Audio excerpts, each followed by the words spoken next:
Hello, hello, hello. Waiting for Miss Lissa to come in, but I didn't want to be late to the gate. Hope everybody's having a great day. And you ready for this? Are you ready for this? See if I can get a hold of her. I know they're trying to get in.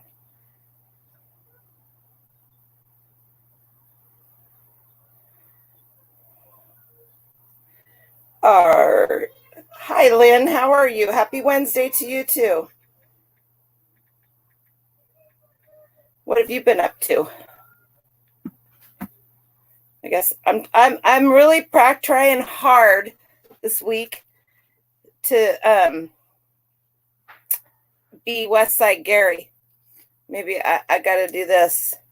However, the sad part is I think that there's grass all over my glasses, as I just literally got done. I think I need to send her another link. Let's try this.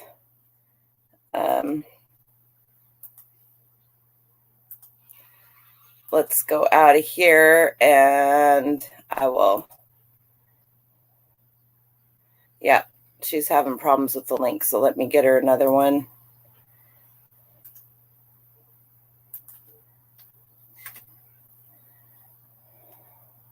We'll see if that works for her. Anyway, whoo.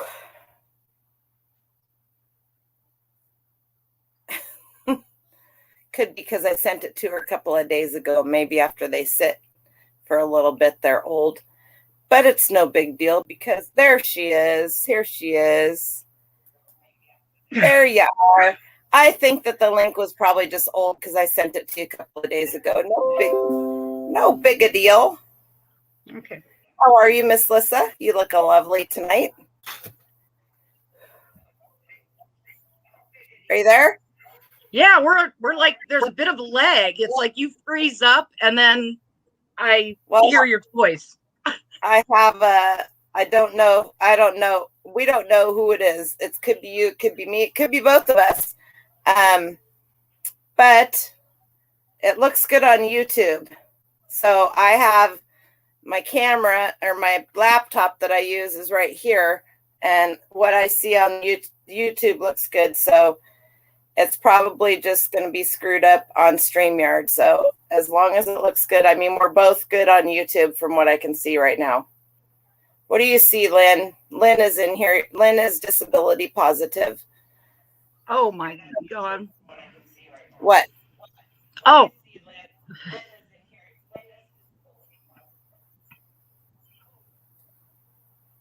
Rookie move. I do it all the time. Lynn said it looks good to her, so we're just going to have to suffer.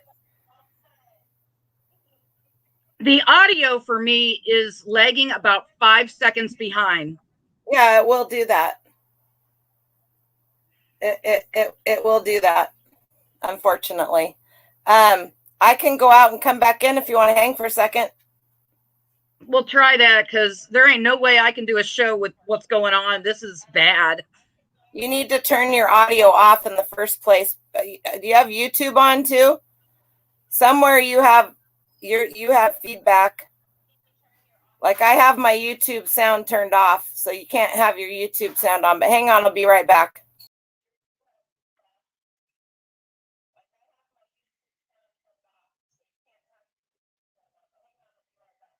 Okay.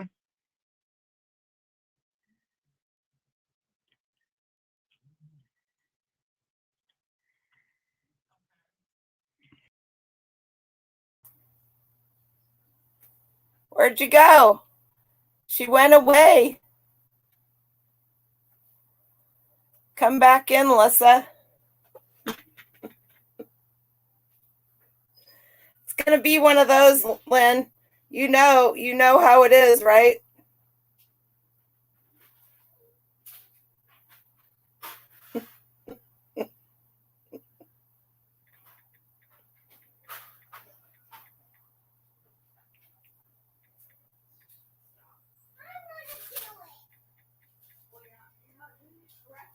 Hello, hello.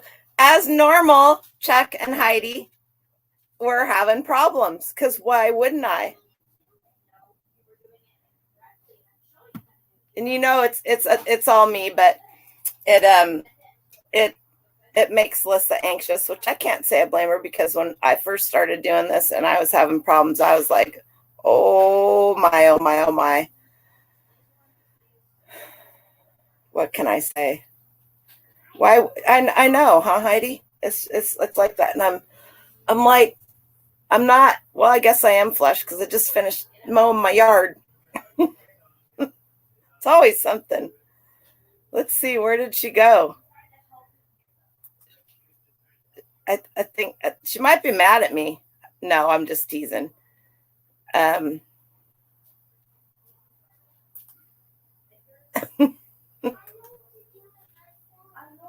I send her another link. We'll see if that helps her. I'm telling you, if it's not one thing, it's another. Why can't the world get the internet right? It's just asking too much, I guess. I've got my phone. I had to get my tech guy. Okay, that's fine. Don't worry about it. And don't stress out. Don't freak out. Don't whatever. We're here.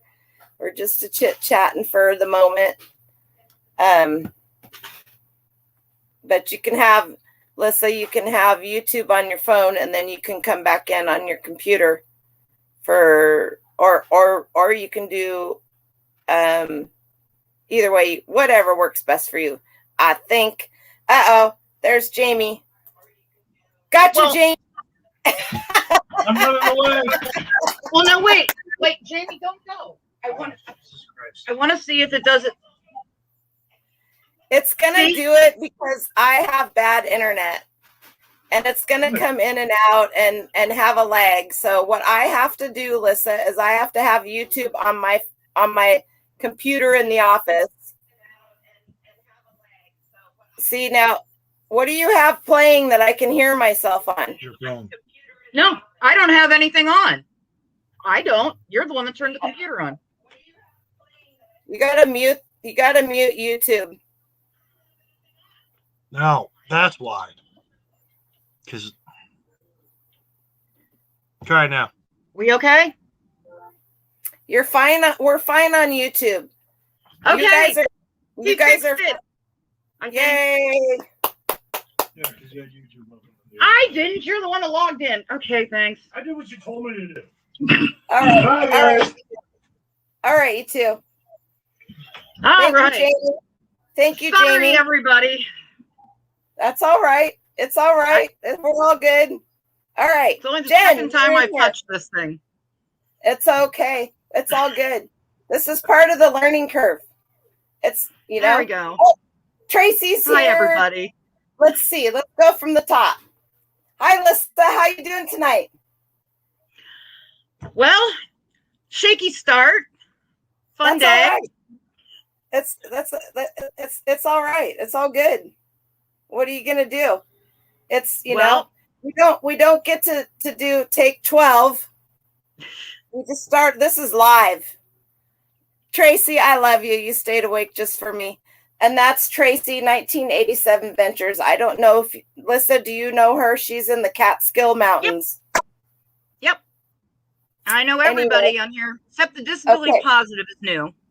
No, well, Lynn pops in and out. She's almost always on my show. She lurks. She doesn't always talk. Eric Hughes, how are you? So let's start at the top real quick. Hi, everybody. If you don't know who I am, then you're on the wrong stream. All right. I'm Farm Girl Scavenger Noel, and this is my beautiful cohort, Miss Lissa Morris, Baubles, Bling, and Needful Things. And her Instagram, I believe, and her YouTube channel are linked down below. Yes, they are, because there's I'm nothing on the YouTube. Doesn't matter. Yet. I'm going to help you create a I know. And we're going to put these on there. So just we're getting it. We're getting it. Anyway, so and then that was her housemate Jamie, who is her tech guy. who fixed all of her stuff. So we Who was have. mad I bothered him because he's gaming. That's all right. I'm just gonna have to send you guys some cookies. And we have Lynn at the top, first in, disability positive, and then we have Chuck Backroad Bitter. We have Hot Flip Heidi. We have Lynn again. We have Lissa. We have Lynn again. Jen from Jen's Closet Jams. How are you? And then we got Miss Tracy. Tracy is your Eric and Tracy are, I believe, in the same household. Is that correct? Am I wrong? Has the sun beaten down too hard on my head, Tracy? Sandy, ready, steady cells. I haven't seen you in a long time. How are you? We have, who did I miss so far? We're down to Heidi, Eric. We got Jen's Closet Gems. Kata. We got representation from the Canada crew. Kata. Yep. You're always lurking. That's okay. Somebody has to Our lurk. Canadians. And there's Sandy. It's a tough job, Sandy, but somebody has to lurk. I lurk a lot, mostly because I just put my earbuds in and I'm off doing something. And if I'm in the chat, I'm not lurking, and I should be lurking, because if I'm in the chat talking, then I'm not doing other stuff, and that's not good, because I have a hard time multitasking sometimes, as we all know. So tonight we are going to do kind of a none of our shows are going to like get down into the nitty-gritty of stuff until maybe for a couple of months, because what Lissa and I have talked about doing is broad range. Like last week we did glass. You could spend a year on glass and still not teach everything there is to know. Marie, hello. Oh, Mike, I almost missed you. Howdy. Marie. Yeah, I was 91 today. I don't have a brain, Marie. If I only had a brain. You're thrifting patnas. Tracy and Mr. Hughes. You're Eric's on the better side of the Catskill Mountains. Anyway, I got Bigfoot here too. I got Bigfoot's cousin. Yep. He's everywhere. He's everywhere. Okay.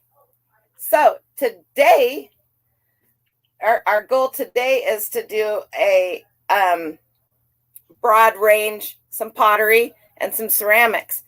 I didn't bring any ceramics. I didn't bring any broad range. I didn't bring any. You need glass info. We'll help you out.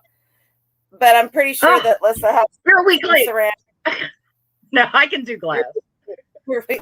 Hey Tracy, I need some watch hours. Can you go watch some of those? Anyway, so we're gonna let Lissa start, because I know she's got some cool stuff, because her friend Kat brought some stuff over too.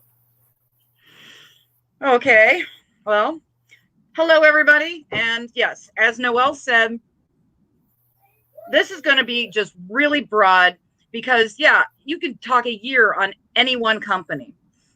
And I mean, you've got to understand that the area I live in, the Ohio Valley, West Virginia and Ohio, huge production starting in the early 1900s of pottery, because you had all of these. Yes, Joey Bada Bing's here, Noel. You had all of these immigrants coming from Europe bringing their skills because of all the wonderful clay along the river valley. So that's why you had giant booms of all of these potteries. I mean, it was just, that was where you worked. You either worked in a coal mine or you worked in pottery. So around here, I grew up with all the auctions. It was either glass or it was pottery. And I mean, God, so I had to learn that stuff first. I mean, that's all you had to sell. Now, pottery really hit a bump in 2008, but it has been coming back with a new resurgence with the younger generation really appreciating it and going more for like mid-century modern and deco clean lines in their designs. Plus certain lines, you know, just have always had a decorative following. So I got an assemblance here of a few pieces, and I got some of my books, and I'll just kind of glaze over some of these because I really wanted to think of what you might find in the wild, you know, not the rare stuff, but look for this stuff, and this is why, and maybe some tips on, you know, figuring out if it's something. Because, okay, a lot of the pottery, you got to realize, was made as just kind of a utilitarian decorative ware. I mean, like my grandmother had tons of Roseville because that was sold to put your flowers in. People use this stuff. And I mean, it was relatively inexpensive and it was attractive. So, Very much you know, there's lots of that around here. And then out west where you're at, you're likely to find like stuff called like Van Briggle, and that was Colorado. And then there's California pottery. Oh my God. Everybody needs to know. I think. Oh, I've got some of that too, but that was just too much to cover. No, but people got to realize, you know, the older generation, we learned. Oh, well, heck, I could go upstairs and fetch up some of that. Very nice.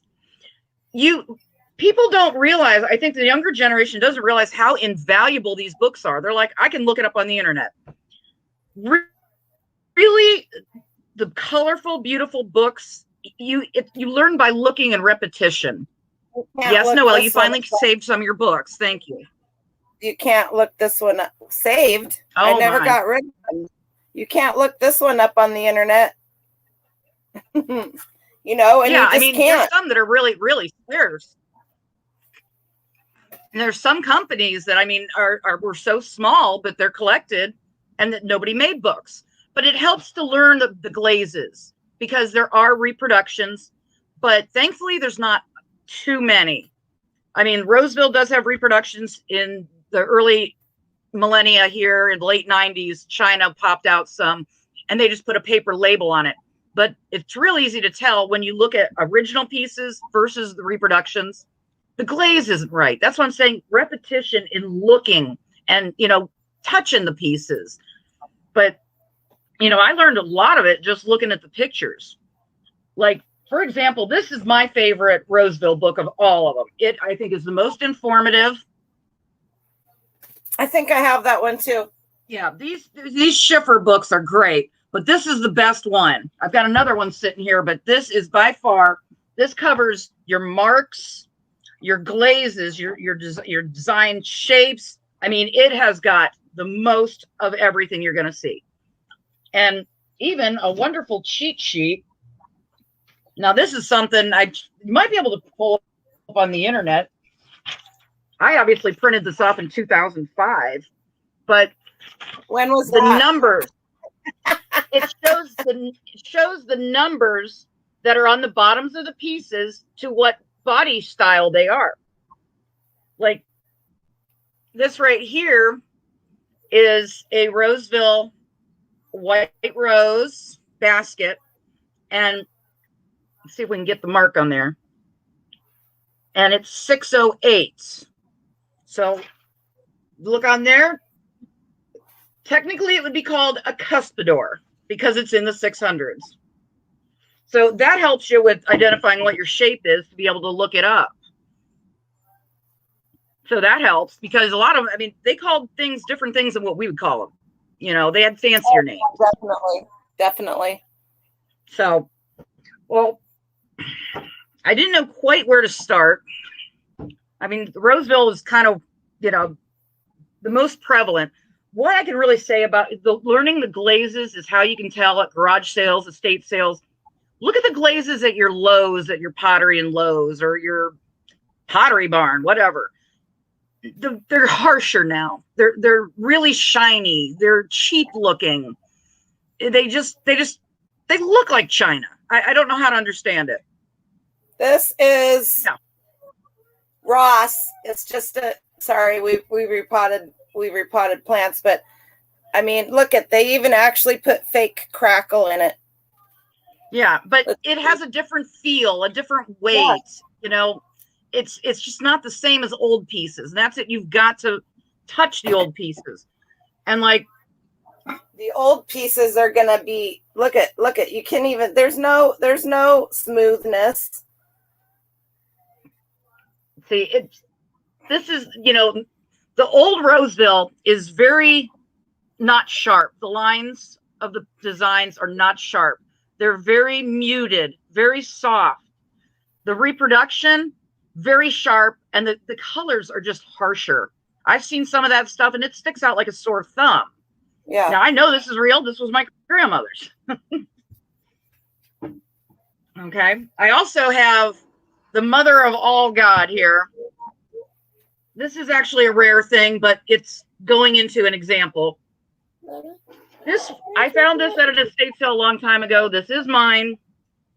And I will sell it someday when I find the guy who repairs the pottery. Well, I guess sorry, I had small child interruption. Sorry about that. I have a large small child interruption frequently. Quit talking okay, guys. You're not likely to see this, but this is an area of various companies, you know, in the Ohio River Valley and some in Indiana that did. You're not going to believe this because I've never found another one, and I've had a lot of people that want this, but it does have some issues and need fixed. This is the largest Roseville Jardiner they ever made. It's a little hard to tell by the size there because I'm a bigger girl. So, but it's like 18 inches tall and probably about that wide too. I think this one was before they put marks because that's some of the things, the earlier lines just had paper tags. Yeah, this would have had a paper tag. This thing also weighs more than I'm supposed to be lifting with my heart. Oh my God. But they would have the jarred and then they would have the pedestal. And people will buy both of those, even damaged, because they're getting so much more scarce. But almost any pattern, even with a little bit of damage, if the larger sizes in that or the most beautiful pattern, people are more giving and willing to buy with the damage. And as you pointed out, Noel, about people think something's damaged, it ain't worth it. No, this has some chips. The problem with it is the inside. Because it was a utilitarian ware. It had plants in it. It had water. Oh. So that would not, is that what you're saying needs to be fixed in your opinion? Yeah. See, that wouldn't stop. Little glaze. There's a little glaze skip right here, but it's so minor. And when you've got a great piece. Oh, is that a glaze skip from the factory, or is that a glaze strip, or is that from age? It was a skip in the factory. Then that can make a lot of the larger ones. It was harder. When you have a piece that's got a flaw from the factory, that can even make it worth more sometimes. In certain things, yes. So I wanted to show this, and we had fun getting it out. I don't keep that out.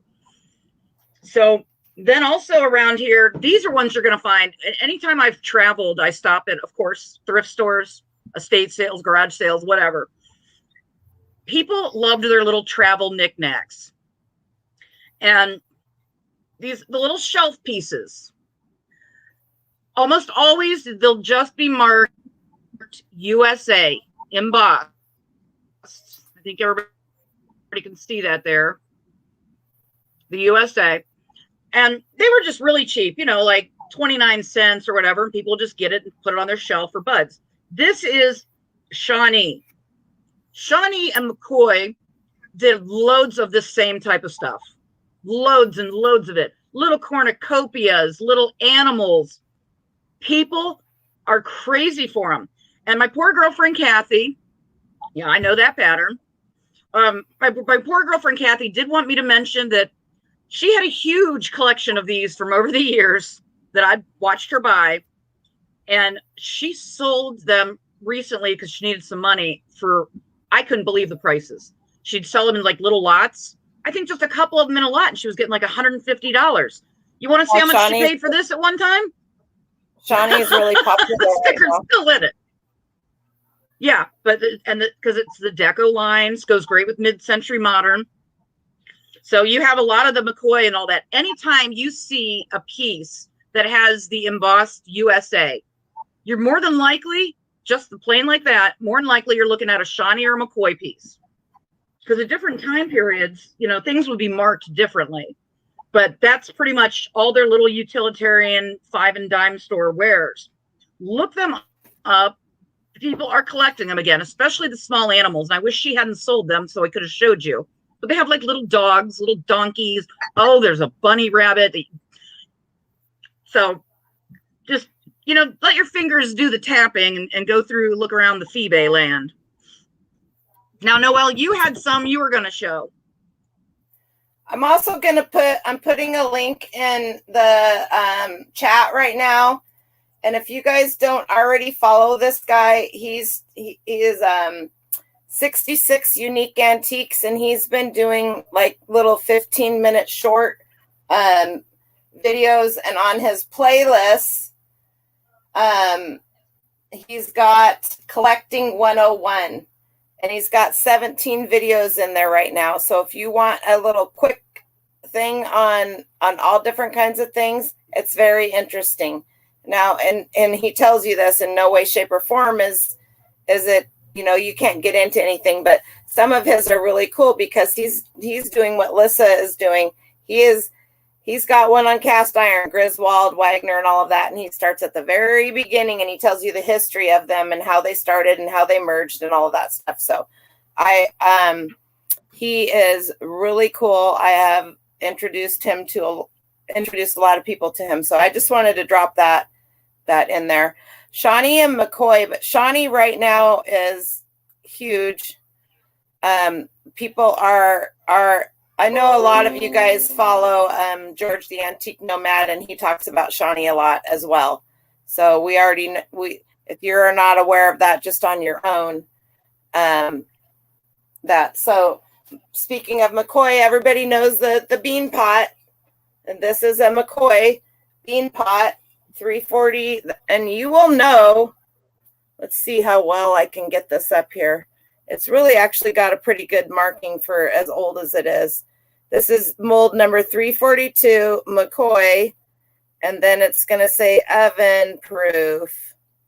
Yeah, that's the embossed McCoy in the whooshy kind of script. It's a little hard with the camera there for them to see, but it says McCoy. Let's see. Can you? Because, like I said, later some pieces would have the name in it. Pieces are US. Can you see the right there? Is oh, I know what I'm looking for. Hang on. I should have done this. Okay. Can you see that? The M and the little C and then the COY, and then there's that mark right. Oh, I hate this. Well, whiteware is hard to show too. There you go. That's a good. Oh, that's perfect. You've got the model number for the shape, and then you can see the McCoy perfectly. That's great. Perfect, Noel. And this, I don't have the lid for. I've never had the lid for this one. And it almost can fool you and make you think it shouldn't have a lid because it's not, because it's glazed all the way. Some of these bean pots that other brands aren't glazed where the lid is, but it should have a lid. But just because it doesn't have a lid doesn't mean it's not worth anything. You will find more bean pots without the lids than with the lids. And if you find a bean pot, hey, Bluegrass Picker and Carl and Gina, let me call you guys out real quick. You will find more of these bean pots with the lids or without the lids than with the lids. And if you find, if you can find a bean pot somewhere and the bean pot's broken and the lid isn't, I would buy it anyway just to have the lid. I've seen a few over the years. I don't really like this pattern here, but guess what? Turn it around. It's really that quick. A lot of people don't think about that. And so I have three different bean pots in 3 different shapes from 3 different companies. That's the McCoy.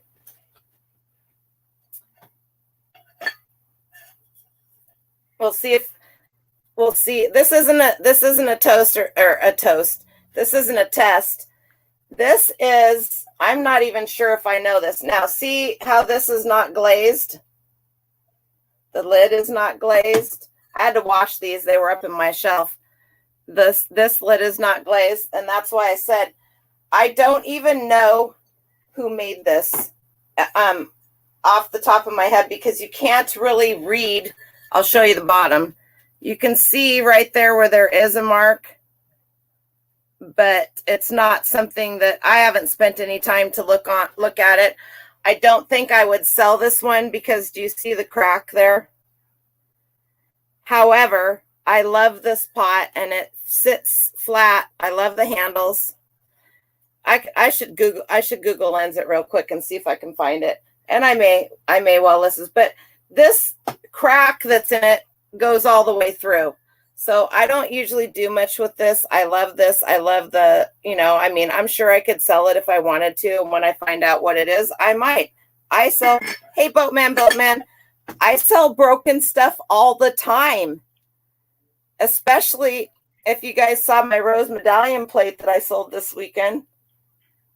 They wanted to just get rid of it. Well, she'll be back here shortly. They wanted to just get rid of it, so they gave it to me. Well, I knew that was 18th century rose medallion, and I told them that, and they didn't care.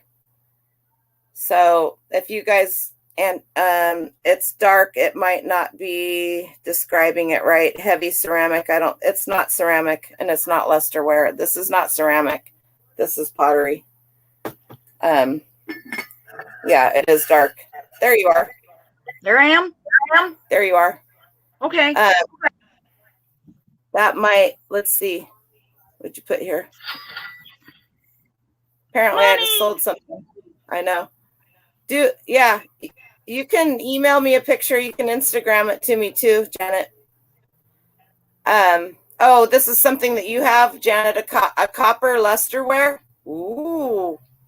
I missed in the chat. Sorry, you guys. I'm behind. That's okay. I was trying to handle the chat. I sold that anyway. Oh, I see that now. Anyway, okay, so there's that one. And then this one I showed a couple of times. I just got this. This was given to me. I have 3 pieces here that were given to me. McCoy, that's right. MC, yeah. M little c, and then capital COY, McCoy. So, okay, so I showed the lid to this. It's dirty. This is gorgeous. I don't know if I'm going to be able to get rid of it. And on top of it, I don't keep a lot, you guys. I really don't. But I enjoy the things that I have that I'm selling. All of my ceramics and breakables are out open on shelves in the garage, and I see them every day, so this is big. This is good. So this is a bean pot, a casserole, whatever, but you could use this for a bean pot as well. And a lot of people just assume it's a bean pot because of the collars, because we've all been kind of brainwashed into the bean. All right, Lissa. Let's see. I think it's Mar Cressa, Oven Proof Stoneware USA. Have you ever seen that Mark Crest? It's been a few years, but yeah, you frequently find it in auctions in box lots along with the McCoy.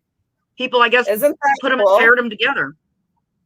Oh, I know that Kathy and I have sold some of that at the Hartville Flea Market over the years. I just think it's gorgeous. I think there's Yep, some of that that's actually over still in my parents' garage, unless my sister stole it. But we need to go listen. You have one of the. Which one do you have one of, Tracy? Spit it out, girlfriend. spit it out. Anyway, and then Lissa touched just briefly on California pottery. Now, last week we talked about Noritake, we talked about Limoges, and we talked about, what was the other city? And the thing, so what I pointed out is Limoges is a city in France. Noritake is a city in Japan. So there are many different makers of Noritake, and there are many different designs. Same with Limoges and stuff like that. Same with California pottery. Noel, Nippon means Japan. Nippon. Thank you. That's what I meant. Anyway, so this is dusty, so I'm not going to get it too close, but this is a classic.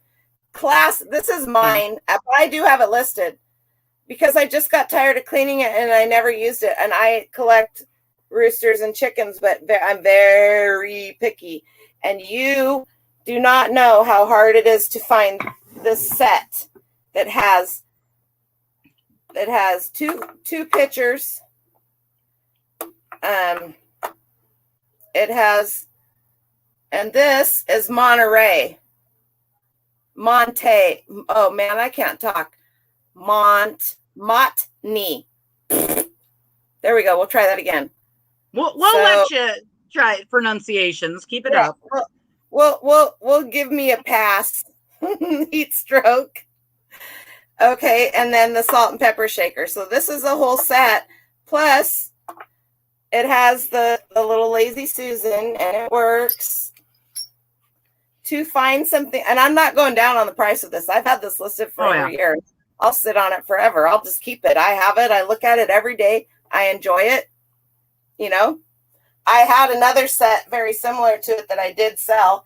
It didn't have a Lazy Susan. It was a smaller set. I like the King Kong McCoy. Oh yeah. How much does that go for? Which one? The California pottery one? I'll tell you what I got it listed for. Let me look it up. Anyway, so this I literally just took this out of a box in the garage because I got it from one of my friends' mothers passed away, and a couple of weeks ago she called me and she said, come and get stuff. This is one of the things, and you're gonna die when you see the other two things she gave me. I was just like, oh, yeah, I'll take those. All right. What do you got, Lissa? Mike Newsom just said about a McCoy pair of cowboy boots planner. It just suddenly made me think, geez, I have some in inventory, but it's all bubble wrapped and packed up. Frank Oma pottery, because cowboy boots, that's one that they have. The Frank Oma pottery, I see that frequently, not as much as I used to. And you'll find that a lot really more out west, you know, Oklahoma, Colorado, Nevada. And just peruse through some of that. They have some very interesting pieces. Their glazes, the most common glazes is one that it's a seafoam like green that almost looks like the patina you'll get on old copper. And then there's a tan one that's like a darker brown, but with a foamy, like white tan overlay. There is so much of that stuff, like the midsection of the U.S. and that's kind of making a comeback. There's some pieces, and I have a couple they're like a mid-century modern, really more sleek lines, which is kind of unusual for Frank Oma, but people are buying those up again. Like I have a salt and pepper shaker that it's Morpheus, kind of like, you remember, I don't know how old everybody is, but the character Schmo, the big white blob Schmo. Yeah, I know. I just pulled out the age card, didn't I? So I have this California pottery set listed for $129.99. That's it? with the That's Lazy what Susan. Yep. That's a good price because the rooster ones are really hard to find. But And then California pottery, there's so much. And then I also have a set just of these, and I have an extra set of these, and I have them. Okay, so these are vintage 1940s Helen Mottney California pottery. So I have just a set of the salt and pepper shakers as well. And it's funny because they have their original corks there on the inside, but I don't know why everybody freaks out about salt and pepper shakers not having corks. They're so easy to replace. That was something I sold tons of. When I first started selling on eBay, I spent a couple $100, which might as well have been $5,000 to me at the time, on this giant salt and pepper shaker collection. So I was known as the salt and pepper lady at the flea market for a while. Well, then I started selling them on eBay, and I was so worried about the corks. And I had some collectors tell me, they're like, we're not using them. We're putting on the shelf. There's no bit. We don't need the corks. They're like, No. We're going for the body shape. We're going for the design. We're going for that. It doesn't need the corks. You can go right online and order yourself some corks, or you can go to Joanne Fat, wherever, anywhere. I mean, use a piece of gum for crying out loud. Just teasing. Junk drawer in the kitchen. Yep, something. Sculpey. Hi, Ella. Thanks for stopping in. Anyway, so that's what I have that listed for. And so, like I said, that's that. And I actually have the one with the Lazy Susan listed as rare because, and I have an issue with the word rare. Yeah. Because a lot of people use people it overuse it when they never should use it. And I put rare on that because you can't find it. It's not that it's not out there. It's not that they didn't make it. It's that it's not available. So, I do have a few things. And people don't want to get rid of them. Exactly. Hey, Scotty, how are you tonight? The very first thing I sold on eBay, and it floored me because, like I was saying, I bought probably 800 pairs of salt and pepper shakers. Rosemead pottery. Now, this is actually a favorite of mine, but I've sold all mine. See, I mean, if you could have given me a month to put things together here, I could have bought a few pieces, for example. But the Rosemead. Do you want me to pull some up and share? Do you got some? Well, I'm just saying I can pull them up on eBay or somewhere so that we can show some pictures. Pull up Rosemead salt and pepper shakers. Okay, the very first, the fish ones go ridiculous. Okay. No, the very first thing I sold on eBay in 1997 was a pair of Rosemead swordfish / sailfish turquoise pottery shakers, about 4 inches. And I could have got maybe at the time I was thinking, $15, $20 at the flea market. But I put them up on that eBay, thought whatever, because back then it was all auction. And I mean, I sat and wept. I was like, oh, this can't be real. My boyfriend at the time was like, nobody's paying you that. $405 for those shakers. Because the swordfish, the horns always get broke. It's very rare to find them. And then the color. And that's something with all pottery we're talking about. The glazes, different colored glazes can mean, big bucks. You can have the same body shape, but it might be in blue, it's $50, and in rose color, it's $250, but it's the same animal. Can you guys see that? You just find them for a quarter and stuff now, but there's fish. The fish are pretty rare because there's an entire series of let me see if bass and trout. Get just fish. Oh, I haven't even looked to see what these go for now. It's been a long time, but I just love the glaze of Rosemead and the little quails. I had the little quails. The little quail ones, you talk about things that are rare. They originally had an honest to God little quail feather coming off their head. Well, moths, time. Yeah, see, there's the fish right there. There you go. I said the trout, the salmon. So those still are getting good prices. That was an auction too, so 11 bids. Yeah, the series that looks realistic like that, those are the ones that are big money. I had a number of them too.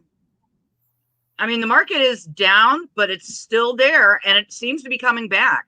Now, Roseville also has, regular jars and vases and everything, but I love their glaze. It's just beautiful pieces, but there are ones that do really well, like those fish. And I'm telling you, in person, if you're looking at a collection of 50, 100, 200 salt and pepper shakers, your eyes are going to be swimming.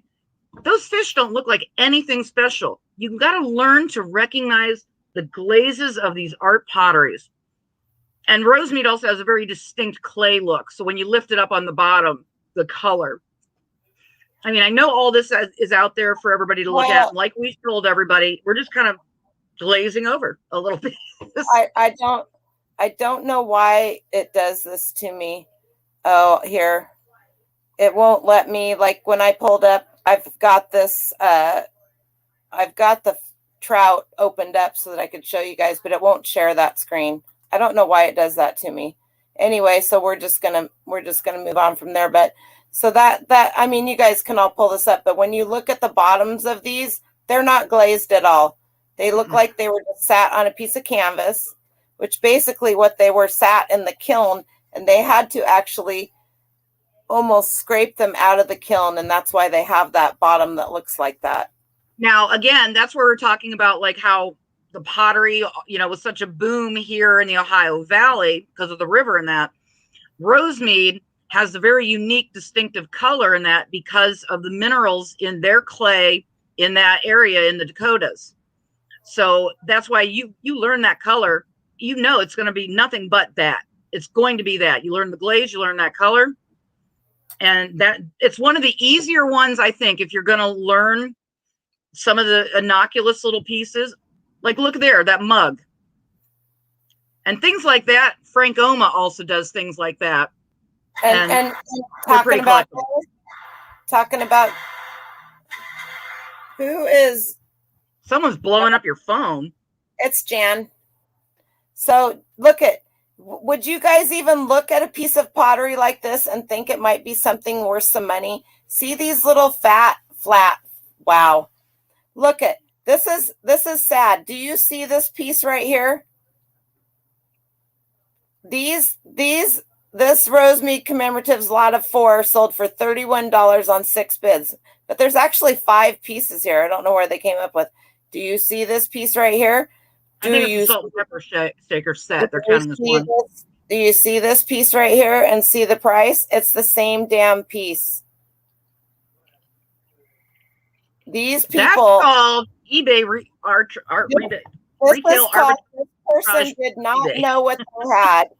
And you should never lot something like this together. If there's anything I can teach you ever, unless it's stupid stuff like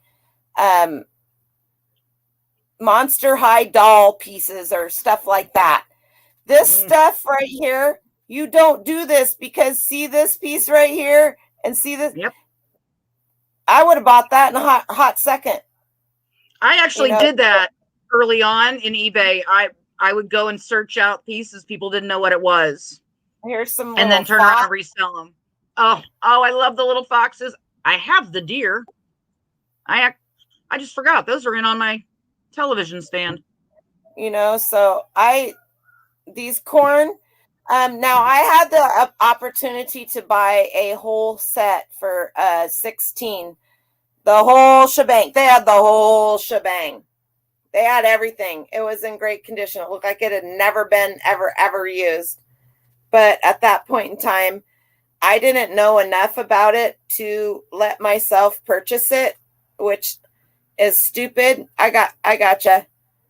And pottery can be very tough if not marked 100%, Scotty. And so that's where you want to start using your Google Lens, which doesn't always work, we know. But I have had a lot of luck. I found 10 new old stock in the box 1980. Oh man, You better send me one of those.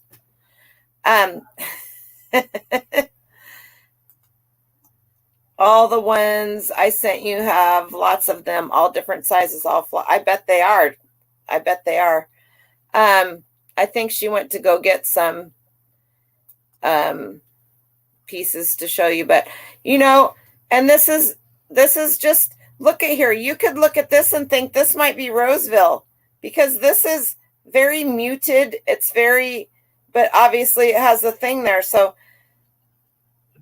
and there's just so many. This right here, these you will see a lot. That's the price, because that's about what they are. Because this vintage rosemary pottery, the tulip set, you'll see that a lot.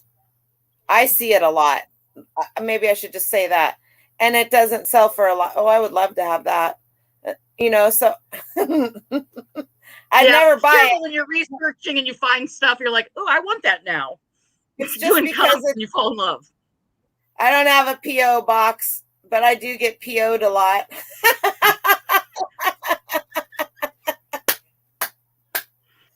I do crack myself up pretty good too. Anyway, do you have something you're going to show us? Let me remove my shared screen. I figured you went to get something to show us something.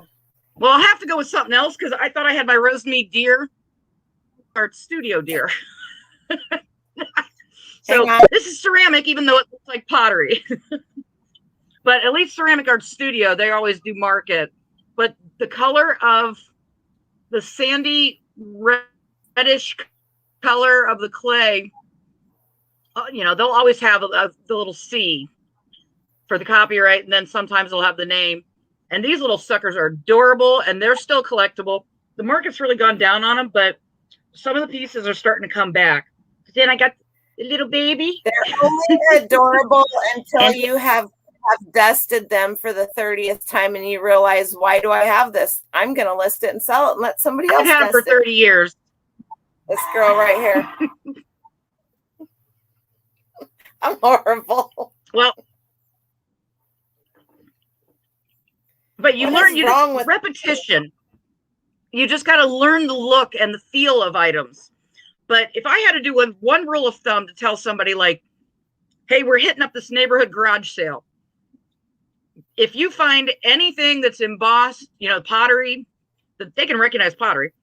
You find anything that looks pretty or even just kind of decent, if it says USA or has any kind of name on it, or if the glaze, it's just really beautiful like this.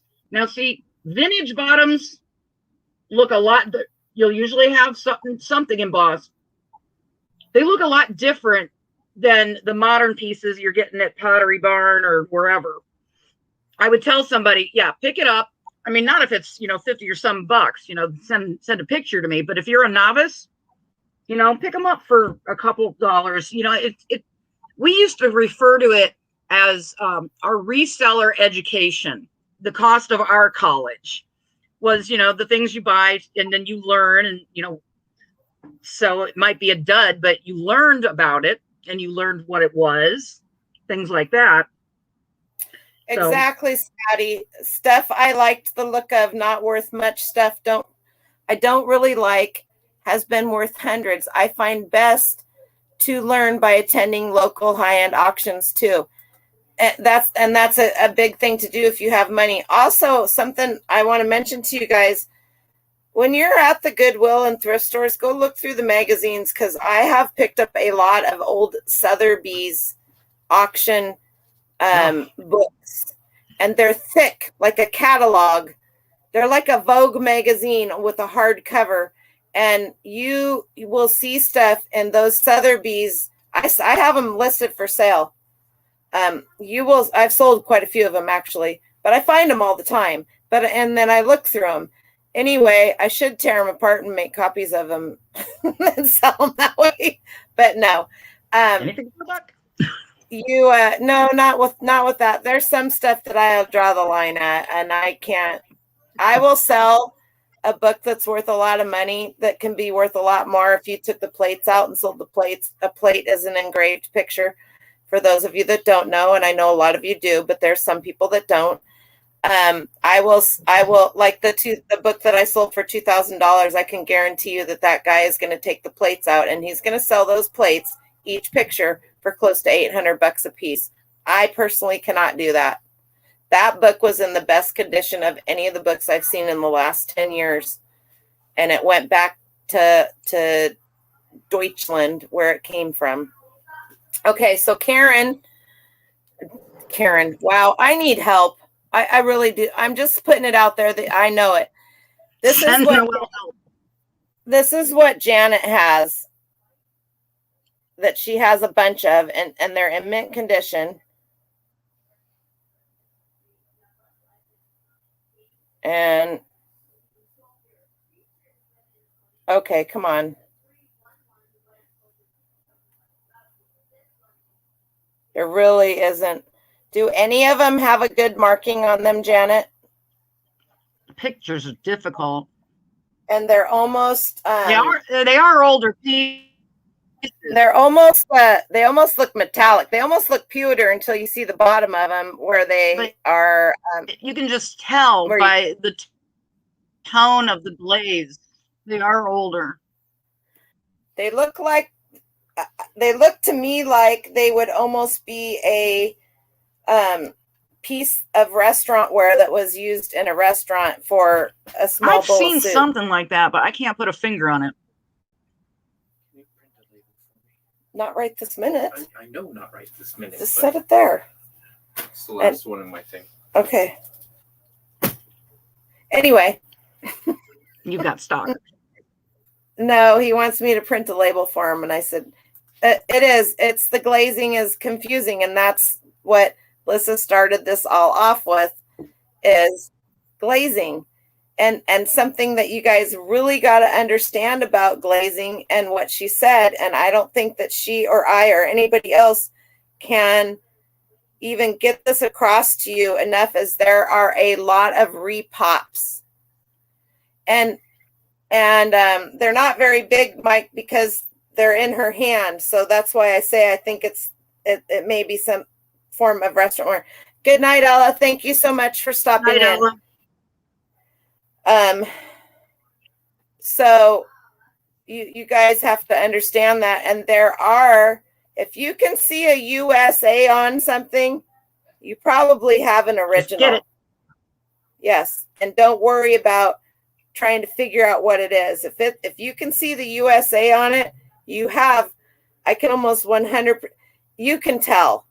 I don't care who you are, what knowledge you have. That's what I was saying. Yeah. Now you have like here. I've got all different sizes, Janet.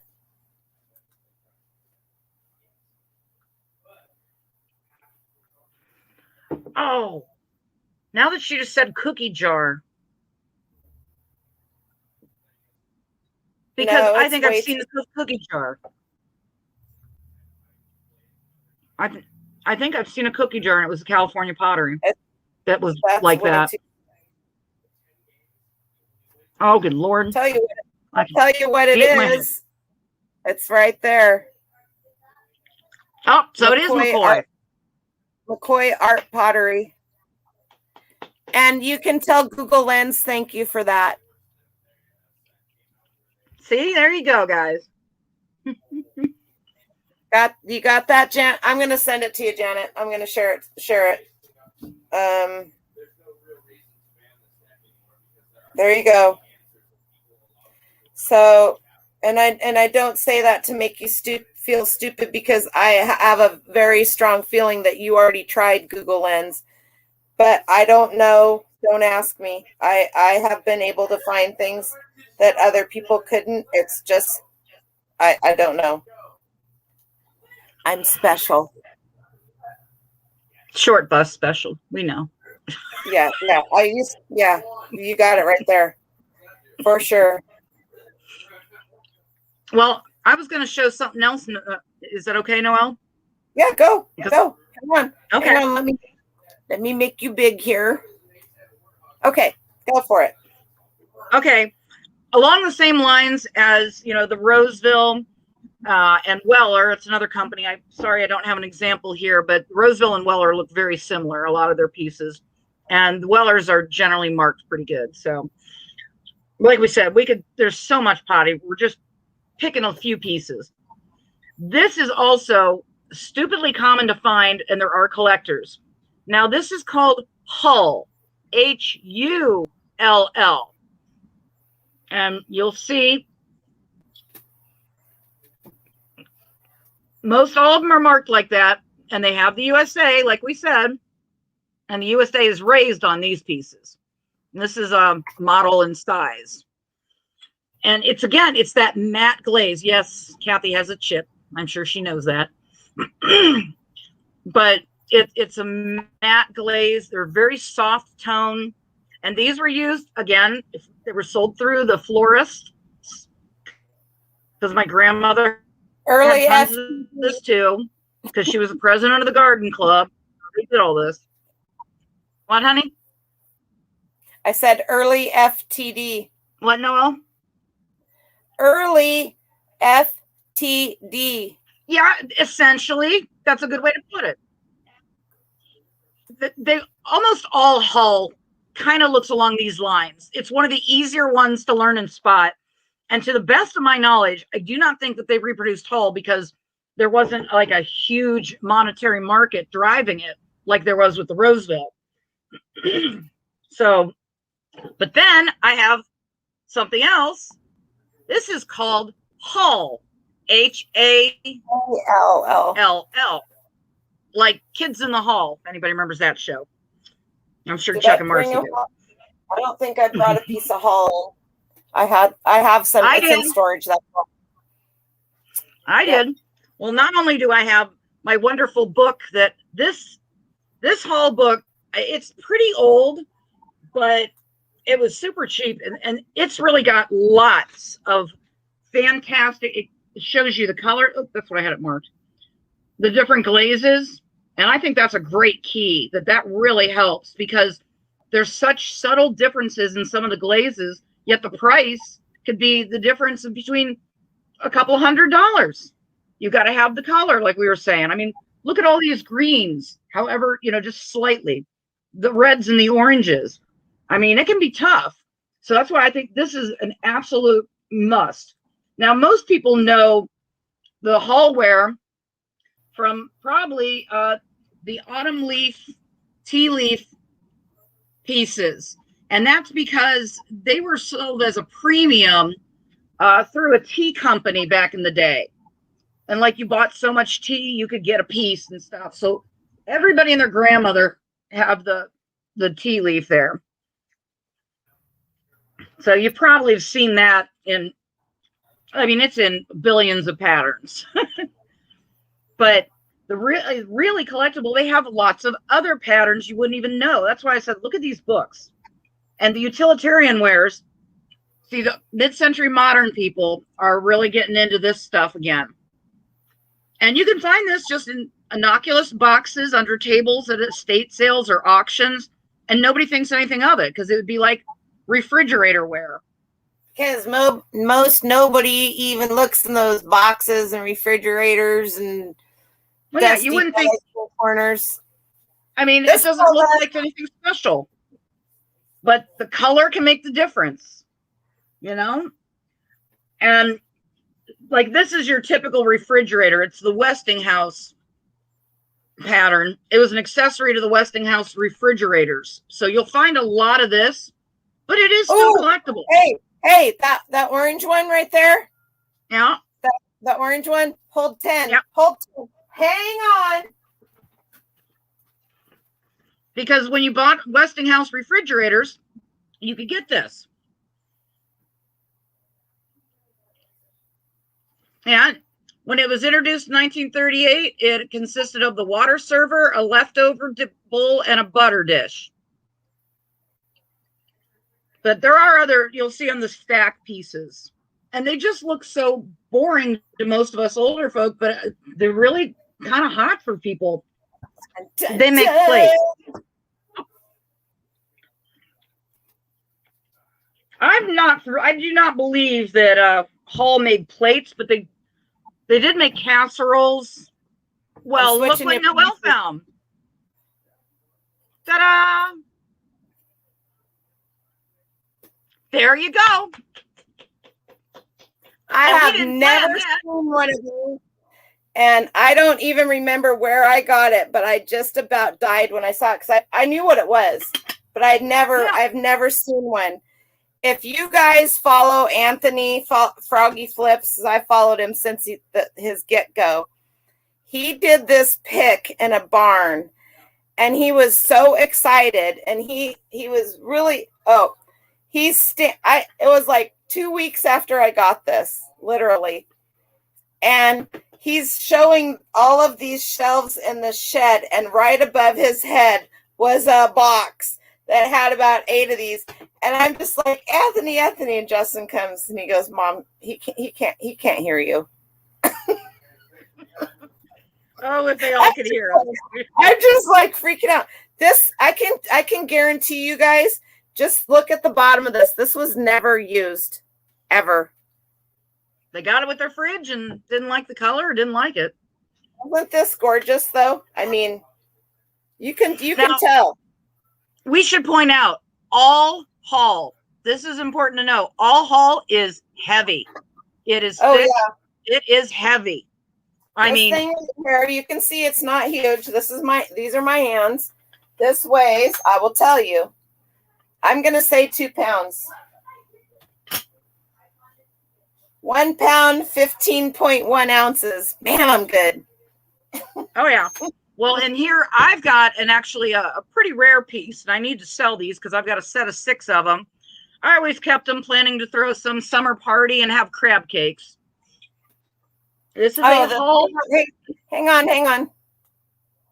This is a Hall Lobster Dish. And it's in a burgundy color. I mean, you learn the glaze. Steal it, Elizabeth. Steal that green dish and sell it. Sorry. Now, a lot of Hall. This is really important when you're looking for marks. The glaze tends to be so thick that you can barely make it out, but it'll always be that rounded oval for the pretty much most part. On most of your pieces, it's going to be that, and the base of it, it's so thick, it feels like brown derby restaurant wear when you were a kid, if you're of a certain age. I have a bunch of brown derby, but I also have restaurant wear I brought. So they've got unusual things like this that sell really well. It's just the gosh darn weight, but rich people don't care. They'll pay shipping. If you want this, you'll pay shipping. If they want to buy anything from me, I don't care what it is, they pay shipping. But the hallmark is so hard to see because it's always like under the glaze like that.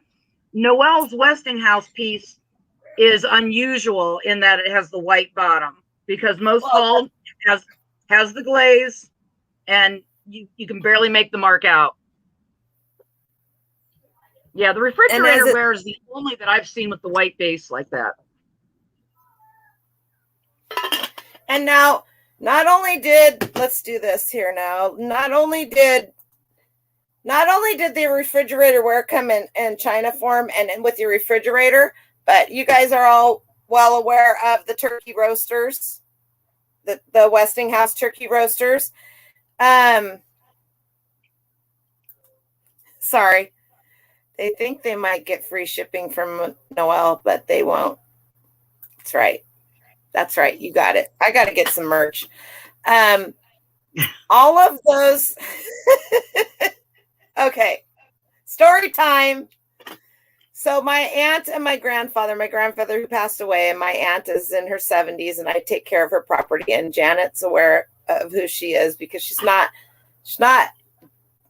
biologically related to me, but that she's my aunt. So they had the original Westinghouse turkey roaster that had the little cart, and you opened the cart up and it had room for all of your pans, and inside it came a set of dishes.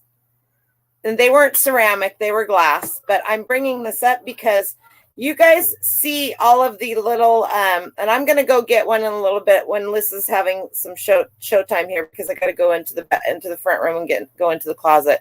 Just so, because I want you to see them, because they're way different than anything else you will see. And since we talked about this, I want to show you, because you guys are all aware of the Pyrex refrigerator dishes, and they come in the square, rectangular, and little tiny pieces. They all fit together to form one piece.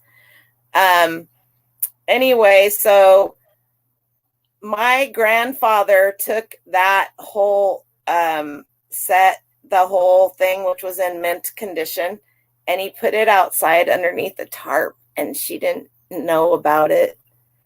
And it had the booklets. It was like it got used, it got washed, it got put away once a year. That was it. Bye, some profits. Have a good night. Scott, have a great night. So I got that, and I was going to fix it. And I'll tell you what, I could have sold it for a lot of money. People would have bought it as it was. But as what happens to us at points in time, there were things that just had to go, and that was one of them. It was too much, but I saved all the other stuff. Anyway, I will go get that in a little bit and show it to you guys, because I want you to see there's a huge difference. That they almost look like what are the aluminum roaster pans that everybody's hot at? The Wagner aluminum roaster pans, how they have that weird top. Wagner's cast iron. Wagner's aluminum, dear heart. Look it up. I just sold one. Oh, you're okay. You're talking that over. Sorry. Wagner comes in cast iron, and it comes in aluminum, and the aluminum roasters are big money. Big money. If you can find those, I don't know why. I don't know who would want to cook in aluminum, but you know, stuff's collectible now that I thought nothing. Exactly. I mean, did you guys see the the freaking garbage can I just sold before I came on? I put this on my Instagram. You didn't see it? You're gonna laugh your ass off. Garbage can. A vintage garbage can. Oh, if you're talking just like a wastebasket, like I've sold some Tollware ones, but no, just a regular trash basket. I literally picked this up at an estate sale to put stuff from the bathroom. Hang on here. To put stuff in the bathroom in it to take home. And so oh, my stars. $35. I don't know how much. Noel is a selling machine, Mike. She boggles my mind. She's also the Energizer Bunny. I hope we don't get in trouble for saying that. Well, that's all right. You know, I think so. Crazy Card is talking about the aluminum. They kind of look like a big domed football shape. Yep. So I'm going to do this, and Lissa is going to introduce you to something else. Mm-hmm. And I'm going to run into the front room and grab one of those so you guys can see what I'm talking about. Because you will see them. You won't see a lot of them, but you won't know what they are. A lot of people will look at them and they're like, oh, I don't know what the heck that is. And now you'll know. So hang on. Go ahead, Lissa. It's all you, girlfriend.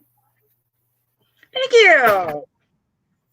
I hope some of you are still being remotely entertained or have nothing better to do, or you're packing while listening to us ramble. We appreciate you being here. I know for the East Coast, it can be kind of late for some. And like we said, this was going to be just very broad-based. But, you know, a lot of times you pick up something in just the broad-based and you suddenly have an epiphany. I've seen that before. And then it just sort of clicks into place. I know I've heard people and I've been like, oh, hey. Yeah. So anyways, I just wanted to show a couple things with the haul that they're most known for is the Aladdin Teapots. These are what you're going to come across, the whole tea leaf, the stuff I showed earlier that looks like fall leaves, or you're going to find these Aladdin Teapots or the other teapots down there. They're known for their teapots. And there are serious collectors that want to get every single one of these in every single shape, in every single color. And they're crazy for them. Now, I haven't looked at the prices in a while, but even the small personal teapots, I've sold those, and they look so innocuous. These over here, they're little things, only about 4 inches. Like you get the hot water at the restaurant for your fancy tea. That's what they are, and people collect those too. So, anyways, I'm going to go move on to my favorite coloring of glaze. I mean, I love Rosemead, but this, I don't know if this is showing up the true color on there. It's but very pretty. It's a very pretty blue. Well, it's turquoise, and it's rather an ombre. I don't know why it doesn't show, but it's more green than it looks on my screen. It's not sky blue. This is Van Briggle.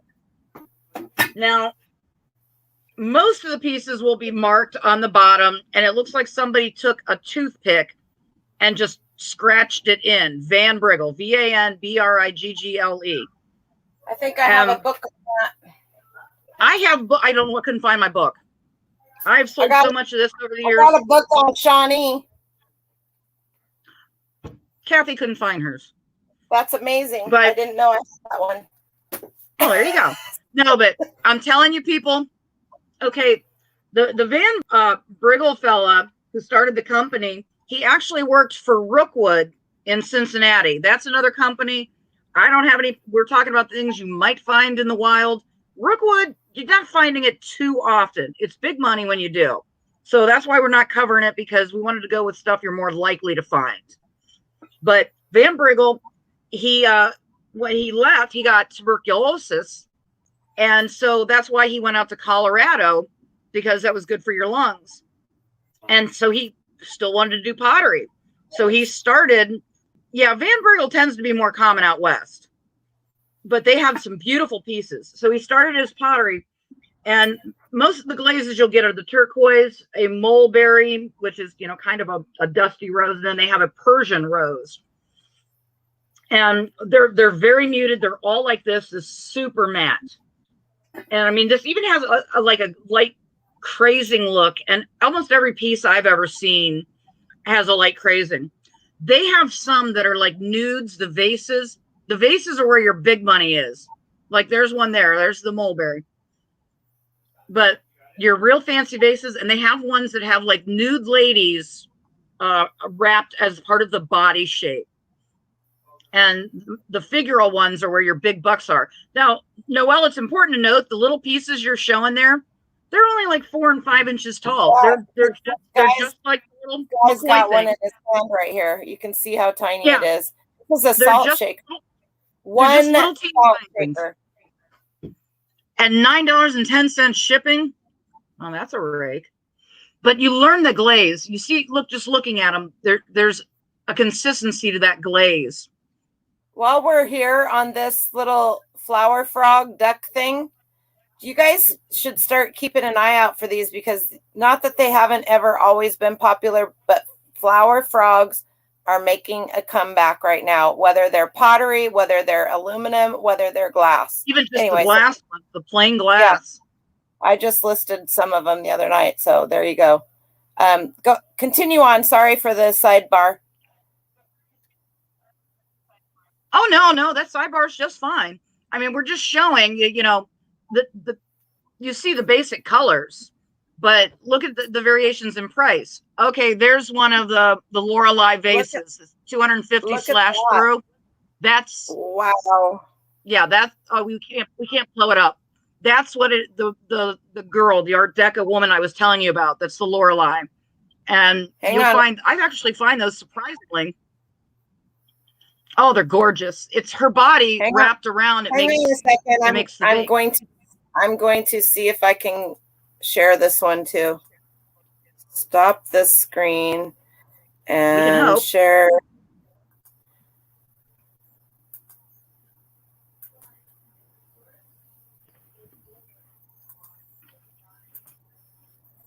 Okay.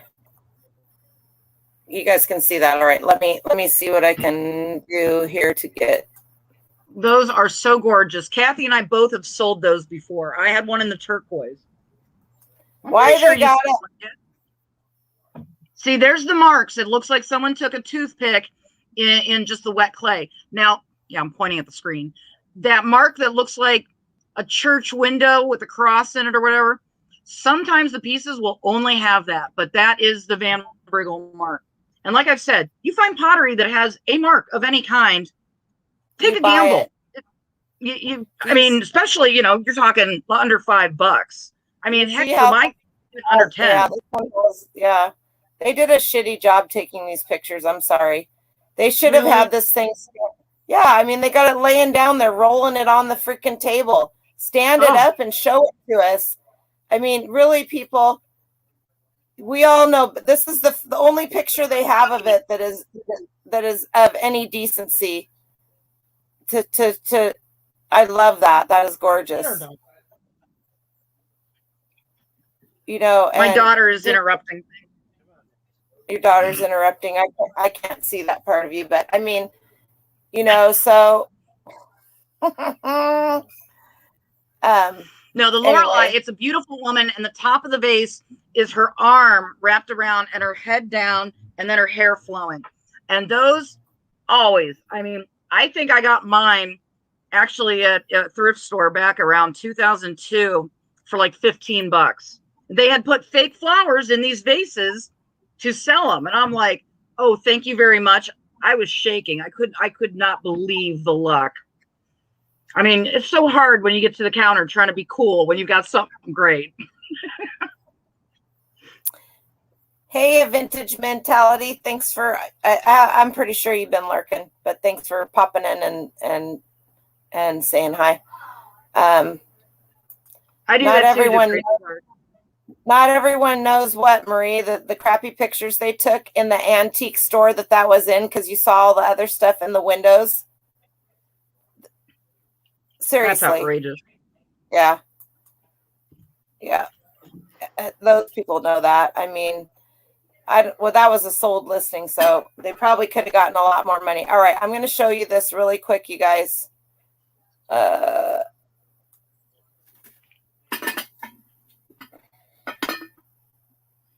You see this lid? We're doing glass. I'm just showing this. No, all I'm showing is this refrigerator dish. And this is a Westinghouse refrigerator dish, which came in the turkey fryer. And you can see right here the W on there and see this lid, see how it sits like this. Mm-hmm. And then on the bottom, you have the big old fat Westinghouse.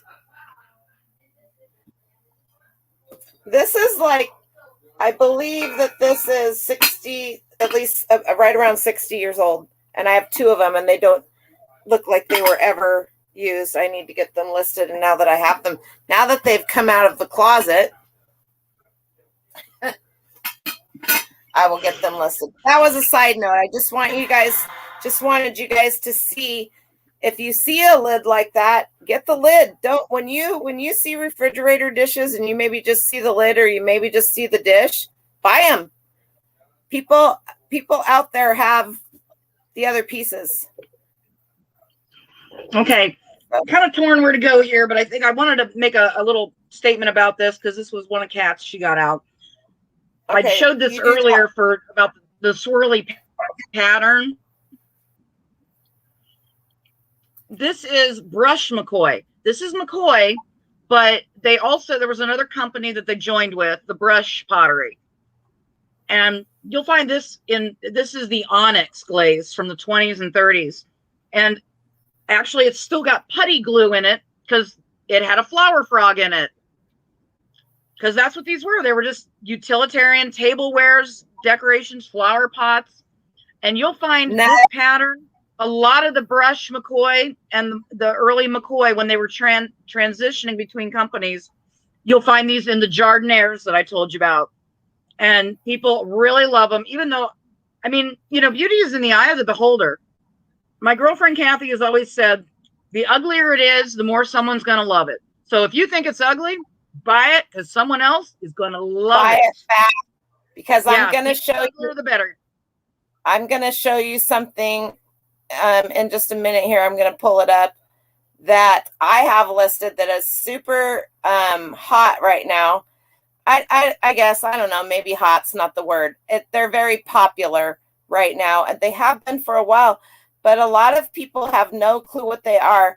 Most of them, you aren't going to see a marking on the bottom of them. And I have 2 of them that I got for dirt cheap because that's how I roll. I'm going to pull it. I have one here to show you, but I want to pull up the listing as soon as everything. I want to pull up the listing and show you exactly. Let's see. How did I do this? Is that Paul, the sports guy, Paul? I can't see the chat right now. Oh, Philly Picker Paul. Hello.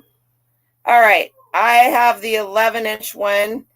I have 2. I have a 12-inch one and I have an 11-inch one. And I am going to show you. Yeah. What?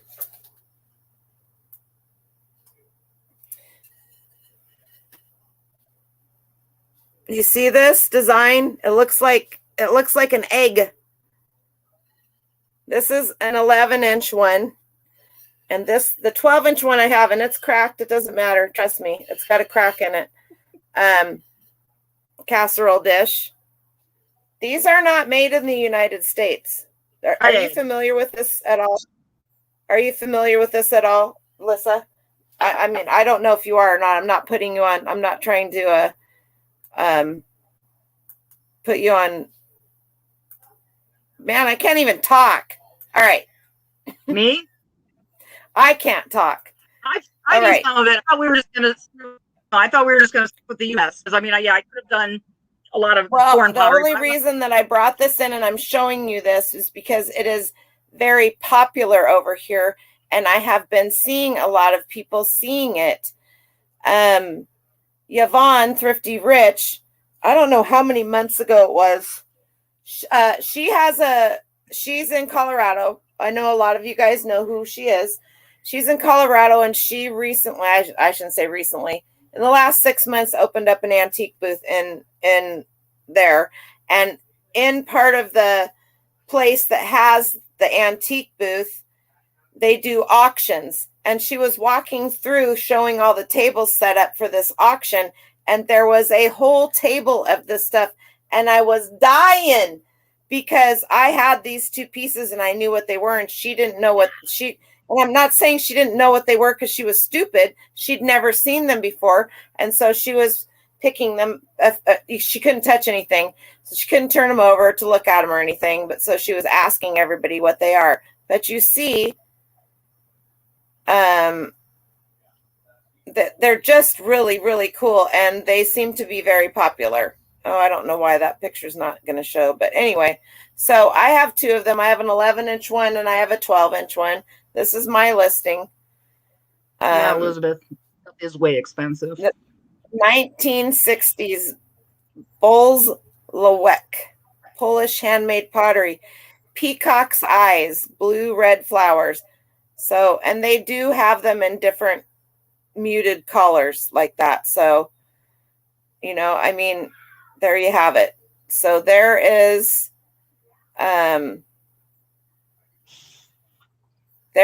something, and the only reason that I brought this in is because I am seeing a lot of people, not just her. Hey, Joe. See, I was looking, I couldn't see the screen, so I wasn't. Sorry, Joe. Yeah. I apologize. I couldn't see this. I couldn't see the screen, so I couldn't see his avatar. And so that's why I wasn't sure who it was. Yeah, the avatar is different. Anyways, and so that, Joe, more than likely you will see a lot of this where you are too. This Bulls Wiki that I just showed you, or however the hecky you say it. Because that just sounded good. Anyway, And then I have some pottery that a lot of people, I don't know, did the lights just go out in here? You guys familiar with this? Stroke. Everybody's familiar There's with the Red Wing. Everybody's familiar with these. Everybody is not familiar with this. While you show that, I'll be right back, okay? Okay. This is Red Wing USA, and that is the mold number 1348. I just was given this. Yeah, we have a picker and we have a flipper. And I'm not in the flipper league. we have to stick with our group. Anyway, so Rose, wow, that was good. Red Wing Pottery. Most people, they hear Red Wing, they think boots. I recently sold a piece of Red Wing pottery that was a vase. I talked about this last week. I think I sold it for somewhere between $400 and $600 that I got for free. Marie was with me when that happened. Anyway, and that was a short run, and it was a super sought after pattern. So I haven't looked this up. Like I said, I just took it out of the box. I don't know how well you guys can see that it's got the speckled on it. It's pretty good size. It's bigger than this piece of Polish pottery that I showed you, right? So it's probably about 12 inches. Anyway, and then the other piece, so Red Wing has a super, I'm in a Facebook group called Viking Glass Whores. And if you think that they're passionate about Viking glass, you have no clue how passionate the Red Wing ceramic collectors are. I am not talking about these Red Wing ceramic collectors, because these guys are I have one in the other room. I can't show you because it's just too big. I mean I can I got my Jardiner in here, and this thing's a behemoth. How about, hang on. The nicest bedpan. Yeah, it's just a regular table bowl. Show us that Jardiner that you showed, your earlier one. My crock that I have is crock that I have in the other room is twice that size. Now Mike's saying, wait, what? About what? Wait, she thought it was a bedpan. Wait, what? Oh, this? No, this isn't a bedpan. This would be exactly what that brushed McCoy bowl. Just for flowers. Put flowers in it, or you put fruit in it, or you put whatever. But and then I have this one, but I am not sure what this one is because I'm gonna have to do some research. The imprint is there. It's super hard to see. But it's got to be about from the same era. So I'm going to have to do just a tad bit of research. But I see that, and I just expect that there would be USA on the bottom. Yep. You can see that there is an imprint under there. Yeah. So I said, I just literally took this. So it's turquoise inside and white on the outside. And it has more of an Art Deco design. I think it's from the 60s, though, because my grandmother had those. I remember those. That might be a McCoy.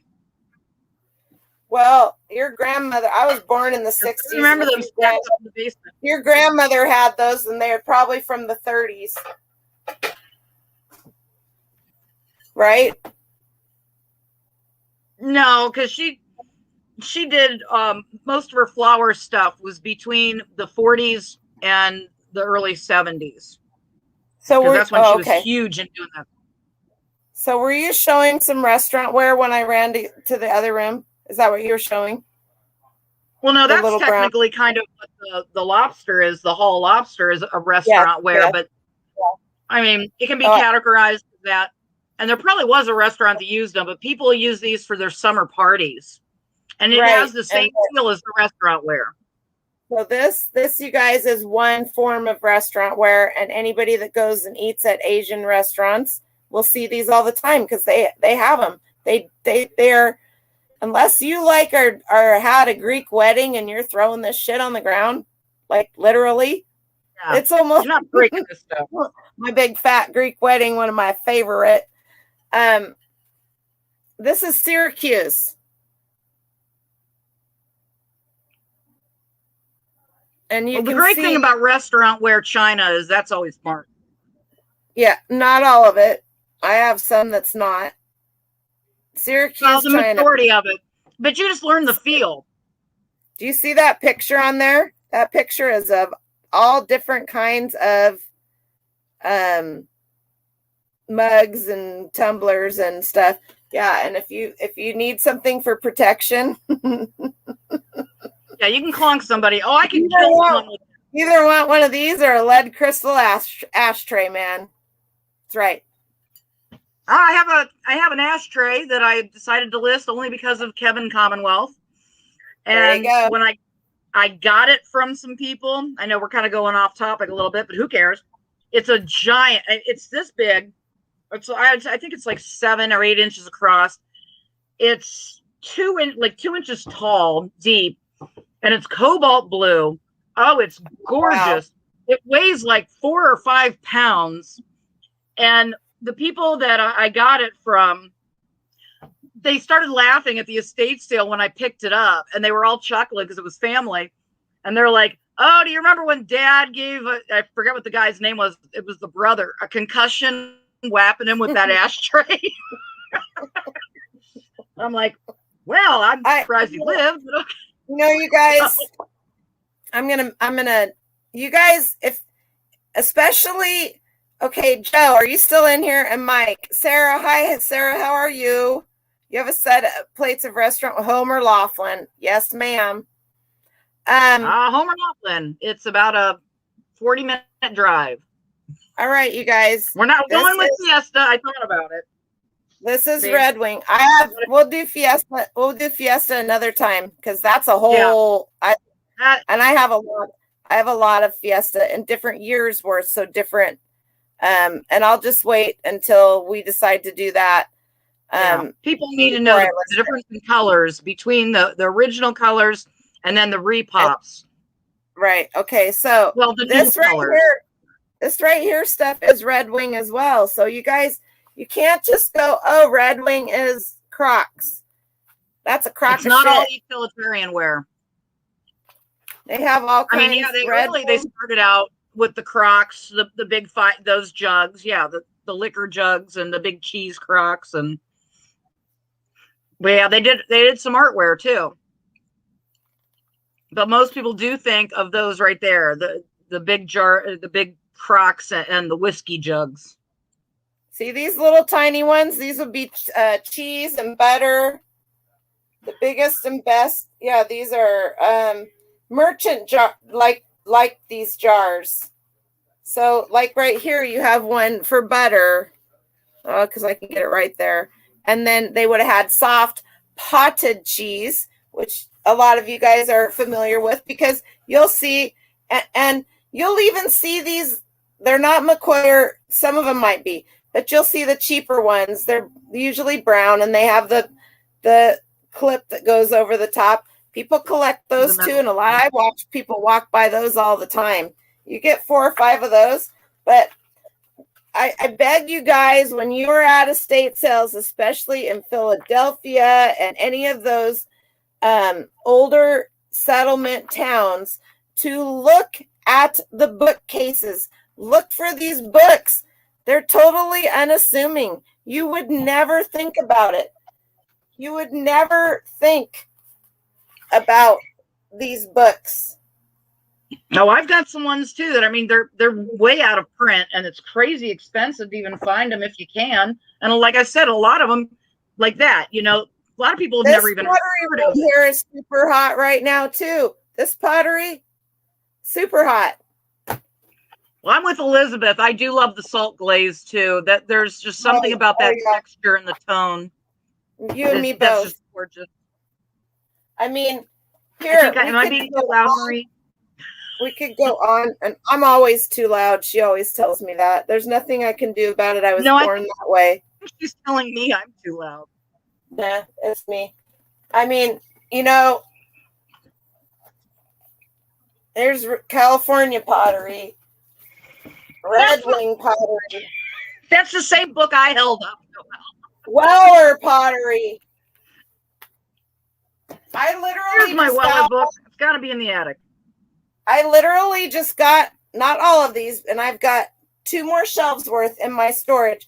I literally just got most of these for 10 cents a piece a couple of weekends ago. I know. I saw your haul. From people that were actually antique dealers, and their son was just, he was so excited that somebody, well, the first thing that made him happy was I knew what a salt cellar was, and he had salt cellars there, and I asked him how much they were, and he goes, for you a special price, because you're the first person, I was the first person, I was the second day of the sale I got there. I was the only person that knew what they were. That's really sad. See, to me, that's just the stuff we grew up with, but I think it's a generational thing. You need to borrow my lantern. Sarah Burns says she learns stuff from us. So that's nice. Yay. It's good to know I'm not a total failure. Did I show a lantern one? I probably do. I got some really cool ones.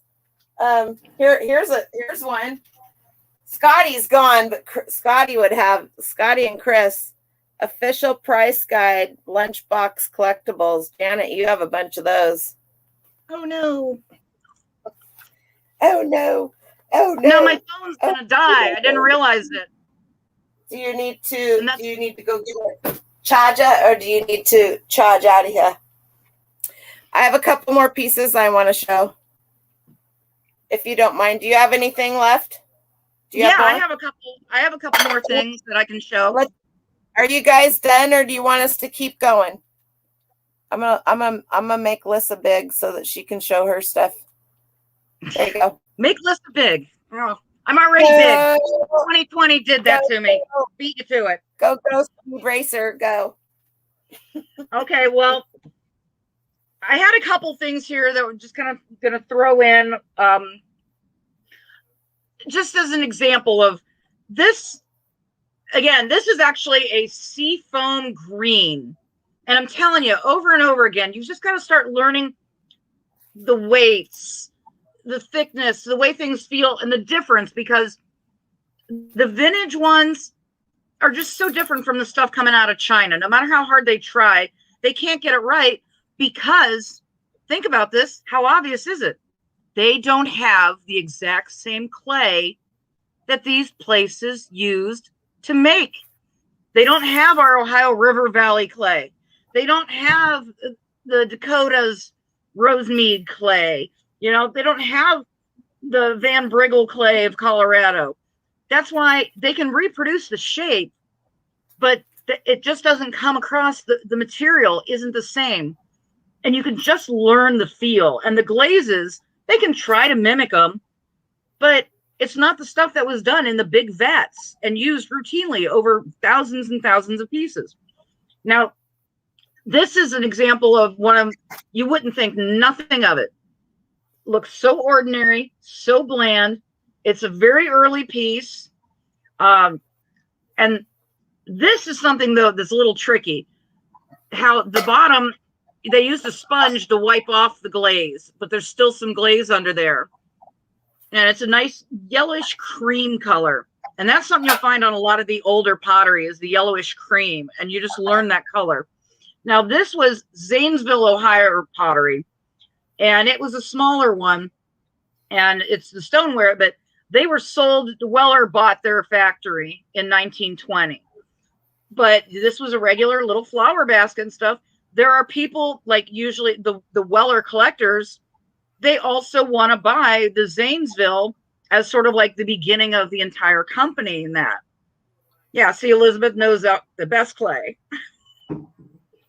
And then I also have something that's really not a branded thing, but something to keep an eye out for. Now, this is out of my personal collection, and I haven't looked up for a long time. I've had this for probably 25, 30 years, but it's just keep an eye out. Teeny tiny, small, innocuous little piece, but look at the neat glaze. Look What is it? at how fabulous. What brand is it? It's just a tiny little bud. That's what I'm saying, Noel. It just has You don't know. an artist's signature. Even if it's not a name you know, you see these artist signatures. A lot of time, people would, the art pottery people, the employees, they would make little things on their own with the clay at the factory. They would just do things, little whimsies to give to their family members or as gifts, or, you know, they had time off, and, you know, because there's like, we could go into about like end of the day canes and stuff with glass.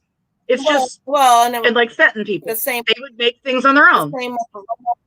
Same with the Limoges plates and dishes that would come over here in the thousands plain, and people would paint them. Ouch. That was this. I have some to show you. I did bring a piece to the party. I'm not trying to be rude, but I haven't eaten, so I'm eating, but I'm not eating on camera. I just wanted you to know why I went to my emoji. Yeah, dinner was a can of Planters nuts for me. So, but anytime you see just these nice glazes, these little pieces, these are on shelves. You walk by them all the time. Yeah, now this is Wilma Sedona. It may be Sedona Pottery. I don't know. I was gonna say that could be Sedona Pottery. Yeah, I haven't looked it up honestly, this has been in my cupboard I haven't looked at it in like 25 years. But anytime you see any kind of name, it doesn't matter. Get it. Because it could be that it was an artist from one of the regular big studios just doing something on their lunch. There are people that collect these unknowns just for the beauty. Like, I love this thing. I love the hell out of this thing. And it's just, look, it's a simple 4-inch little nothing made by a lady named Wilma. I might have paid $1 at the most for it. And I'm sure that was a garage sale. Oh, Noel's coming back. Most of the time, you start to learn what I was saying. It's repetition. Look in the books. Feel the pieces. You start to learn, you know, a familiarity to the glazes, the weight, you know, the style, the body styles. It's just, that's why I love books. And I know a lot of the newer people, they're like, well, I've got Google Lens, I've got the internet, I can look. No, sit down on your couch, enjoy a cup of tea, and flip through and just oogle the pictures. And it starts to burn into your brain. And that's how I learned all this stuff. It's like, okay, I looked at all my books. I read my entire way through the library collectibles section. A lot of whole pottery is not marked. But you just learn the body shapes in that. And, you know, I would see it down at the auction because I lived across the street from an auction house. And I would go hang out there. And that's where it was a huge learning lesson. But I had the books, and then I would go down and go, oh, here's that stuff. And I would touch it.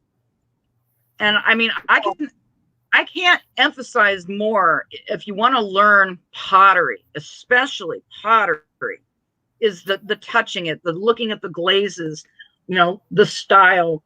I mean, that's just the only way to do this. And it's one of those categories that you get a certain appreciation for it. Hi, Tanya. You get a certain appreciation for it after you've handled so many of them, especially a lot of the art pottery pieces. I mean, yeah, they didn't think a whole lot of it when they were making it at the time, but, you know, look, we appreciate it now. And people actually worked making this. This wasn't mass produced, not like the assembly line, pop it out. People put their energy and their passion into it and were proud to get their paycheck making these beautiful things. And I don't know why, but it somehow seems like that actually resonates from some of these pieces. And if you're a pottery person, you understand that. Otherwise, I sound like a nut job. But I also have the same thing to say about jewelry, antique jewelry. But this is the Nut Job channel. Just in case you wanted to know. All right. I'm going to show this. I have two of these. I have one smaller one and one bigger one. She's going to know what it is right away. I got a box of Johnson Brothers out in the garage. It was my dream place setting when I had fantasies of having formal dining. I love Johnson Brothers. I want you guys to see the different markings that are on there. You're not always going to see it like this.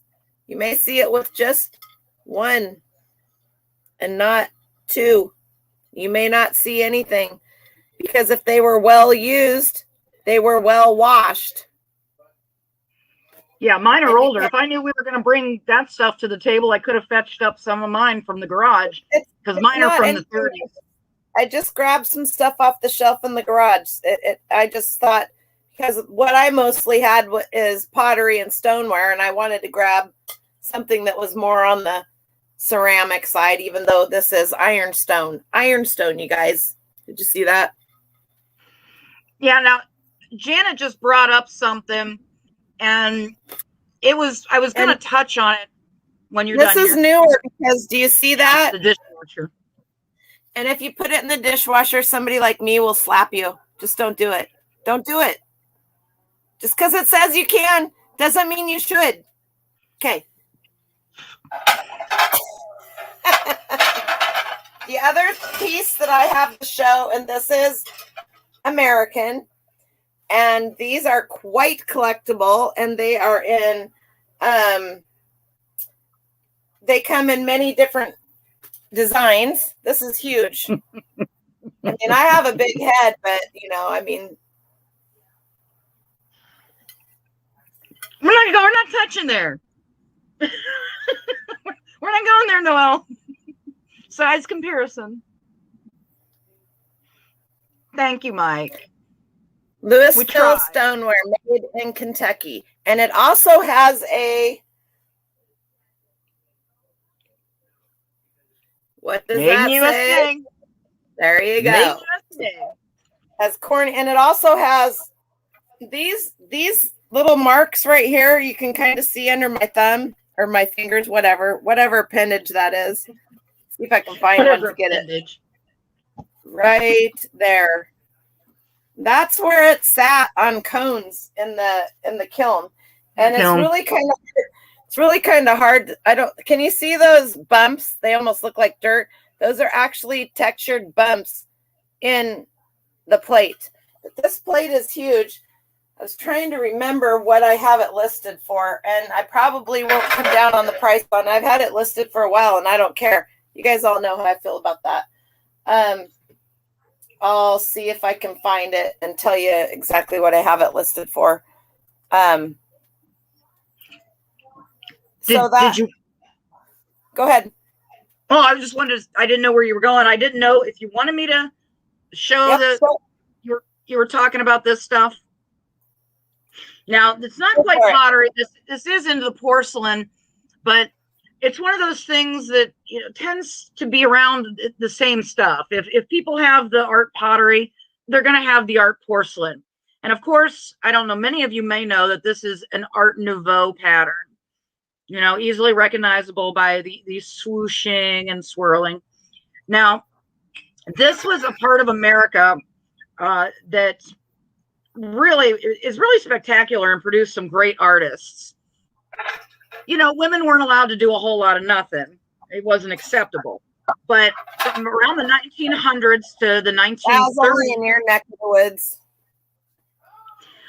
The 1900s to the 1930s, you would get these blanks, these whiteware blanks from usually Europe, and women would get together and have parties, much like quilting bees or whatever. A lot of them, they would get together and they just sit and paint, and that was an acceptable trait and way for them to earn. It was cottage industry. Some of them became exceptionally good and made quite a bit of money. And some of these pieces, you find the hand painted, because this one is, the person always signed it. This one is just a Laura Rogers, not anything spectacular, but it's the art that they did. And some of them are really jaw dropping. Some of them got so fabulous that they could rival some of the great German and RS Prussia painters. And these were just women, housewives. I mean, they did plates, dresser sets, dishes, wall hangings, vases, everything you can imagine. And you'll find this quite frequently. And there are people that collect it either for the pattern.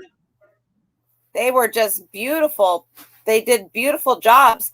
And Limoges didn't want anybody to know that they were sending these plates and blanks over here. So they will not be marked Limoges or whatever. Right. But you'll find the same body style, marked Limoges, made over there. But you can find an American housewife made something so much more beautiful. I've seen some flower ones that are an animal, the fish. Oh my God, they're to die for. Look up the prices of them. Janet, they weren't fired then. They were painted, and they were to be used as decoration. They were painted with paints that you would not eat off of them. You would not do any like that. Yeah, that just strictly decoration. What she has right there, what Lissa has right there, you could still use that to put flowers in because the paint's on the outside. But the plates would have been hung on the wall. So when you see them now, they look like unless they have chips on them from being packed away or whatever, you see them now, they look like they have never been used because they truly never have been used. They were always on display somewhere. So yeah, they're made for decorator items.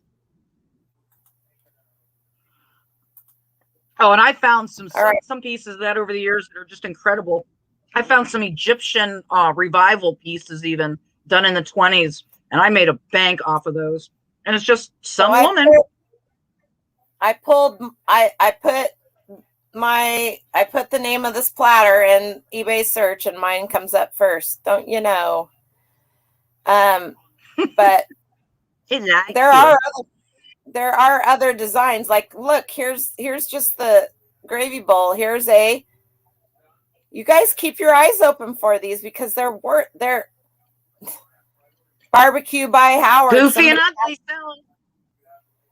These are kind of very similar to the salt glaze, the Red Wing.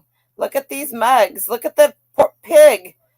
There's not a lot of them out there, you guys. But all hand done. Yeah, and this is the same one that I have, and they're doing free shipping. How stupid is that? Do you know how much that thing weighs? It weighs like 6 pounds. I'm going to not say anything. So, I'm not going to say anything. at some point in time, you just got to, people are going to do, I don't know. What are you going to do? Hey, we're all constantly learning. I mean, like Tommy taught us, I've been at this 23 years on eBay and a lot longer than that with the flea markets and selling things in the back of the trade magazines. But we learned from Tommy about the free shipping, that just seems so obvious that we put something on sale. And I've never done free shipping. I just learned from Tommy flat rate, how to get all my flat rates up. Okay. Because I learned from Tommy, and what you guys should learn from Tommy is to not do calculated shipping and to not do free shipping. Okay, Ma Hadley cow mug. Let's see what we got here.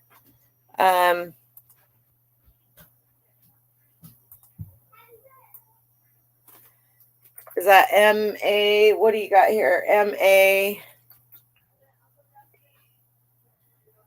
Oh, why?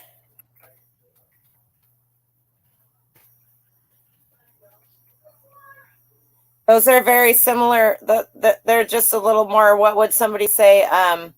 Crude's not the word I want. More, I like those. Very, very Folk art. similar. Yeah, folk art. Thank you very much. A little Exactly. more folk arty, I would say. All right, you guys. They even have the little mini Those are very demi-tasse similar. is what they should really be saying in here. Mini handled espresso coffee. That should really, somewhere in this title, mini cup mug handle, that's, whoa, yeah, that's a lot of keywords, but somewhere in here should have been the word demi-tasse, in my personal opinion. Night to crazy. Bye, Mike. Thanks for stopping in. It's midnight here Wow. too. So I'm here in you Ohio. go, guys. It's midnight here. There you go, guys. There's another one. And we learned this, I mean, so that's what's so cool about doing these shows live, because you guys, there's no way in the world, every one of us, they do look very similar. There's no way in the world we can all know everything. And there's no way in the world that we're all shopping for the same thing.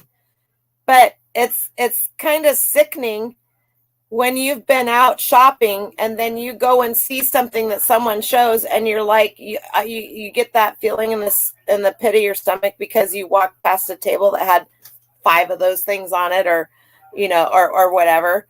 So you're watching people going out thrifting and you're yelling at them. guilty, and they're like 5 days away from wherever it was they thrifted by the time you see it. Right. And you're like, go back. Oh, that's I've hilarious. done that with Bobby the Cap Guy's videos. I'm like, just go back. You didn't see that. Okay. Janet, Otagari is a city in Japan. Otagari is done by many different artists and it originated the Otagari style, and you will see many and they are very collectible. You'll see them in so many different designs. I have so many Otagari mugs. I'm going to talk here and I'm going to pull up my store. I've sold a lot of them. Anytime I see Otagari mugs, I buy them because usually most people don't know what they have and they're getting rid of them because they just don't want them anymore. Have I already shared that? Am I already? Okay. Yeah. Hang on. We'll see how long it takes my internet. Okay. Let's go. Oh, really? Let's see how many I have left. Of course. I either spelled it wrong.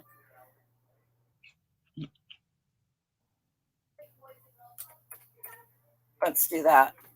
Watch your spelling. Yeah, it's telling me. All right. I have 2 sets left. This is I literally, you guys, had let's see if this pulls this up. Yeah, there we go. There you go. So these are unicorns. I'm selling this set of them. They're in perfect shape, but I don't know. Can you see how it's kind of indented? Embossed, like an embossed design. And very few of them will be marked, but this one is Smith Western, made in Japan. It doesn't say Otagari, but I know it is, just because I know it is. And I can't impress that into you or anybody else, but clue number one, Japan, and clue number 2. Yeah, made in Japan, not China.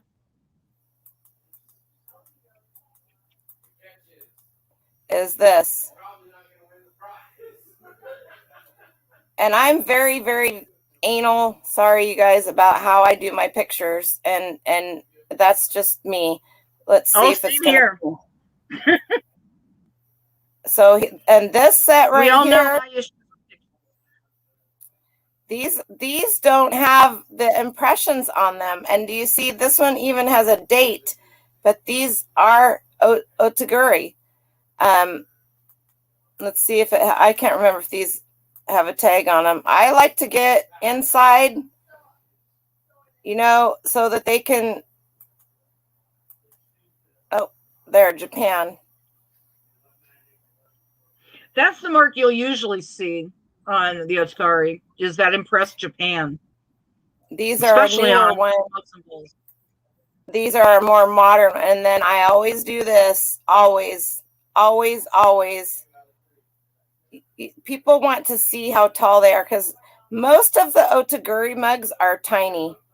When I say tiny, we're used to getting a mug that's 12, 10, 16 ounces. These are almost always a strict 8 ounces. Almost, maybe you'll find some 10-ounce ones, but most of the otaguri mugs are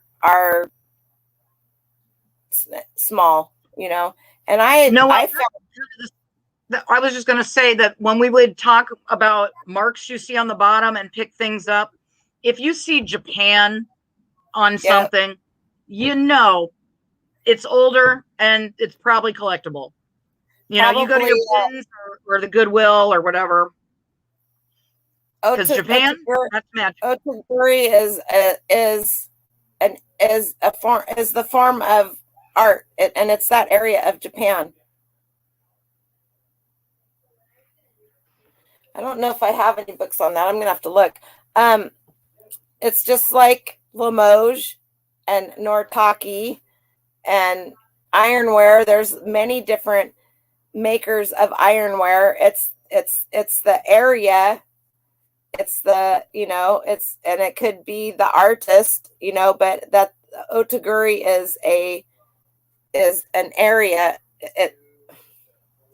It's a form of pottery that was perfected in Japan, and you only see it in Japan. And the true otaguri, I'm sure there's remakes of it all over the place, but you will only see the true otaguri, but you'll see it everywhere. You really will. Yes. You'll see at your Goodwills. I mean, really, any Goodwill, garage sales. I used to see tons of that. Now, I didn't pick that up because, you know, I'm mostly going for the jewelry, but I have a bunch. Ebb and tide and change and flow. I have a bunch of this, Mike. We all learn to pick up new things. Anyway, so yeah, if you see, like what Mike said here, if you see Occupy Japan, if you see Taiwan or ROC, any of that stuff, you want to like quietly snicker as you're stuffing it in conspicuously and something that where it won't chip and break. Yes, you do.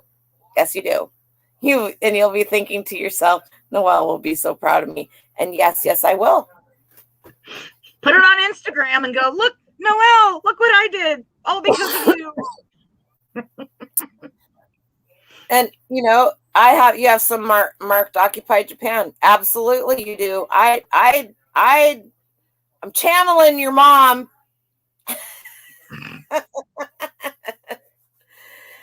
Your mom had a really good eye, and she, you know, I mean, if you really want to think about it, Janet, she took care of you, and she's happy right now.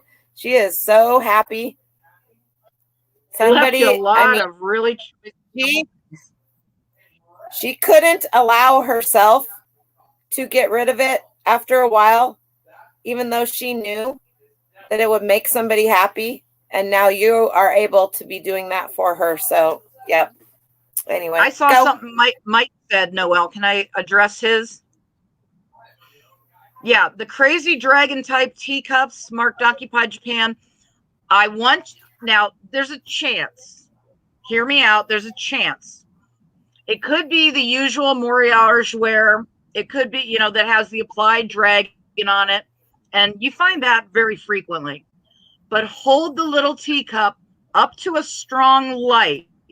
Yeah. And see if you see a little geisha girl picture in the bottom.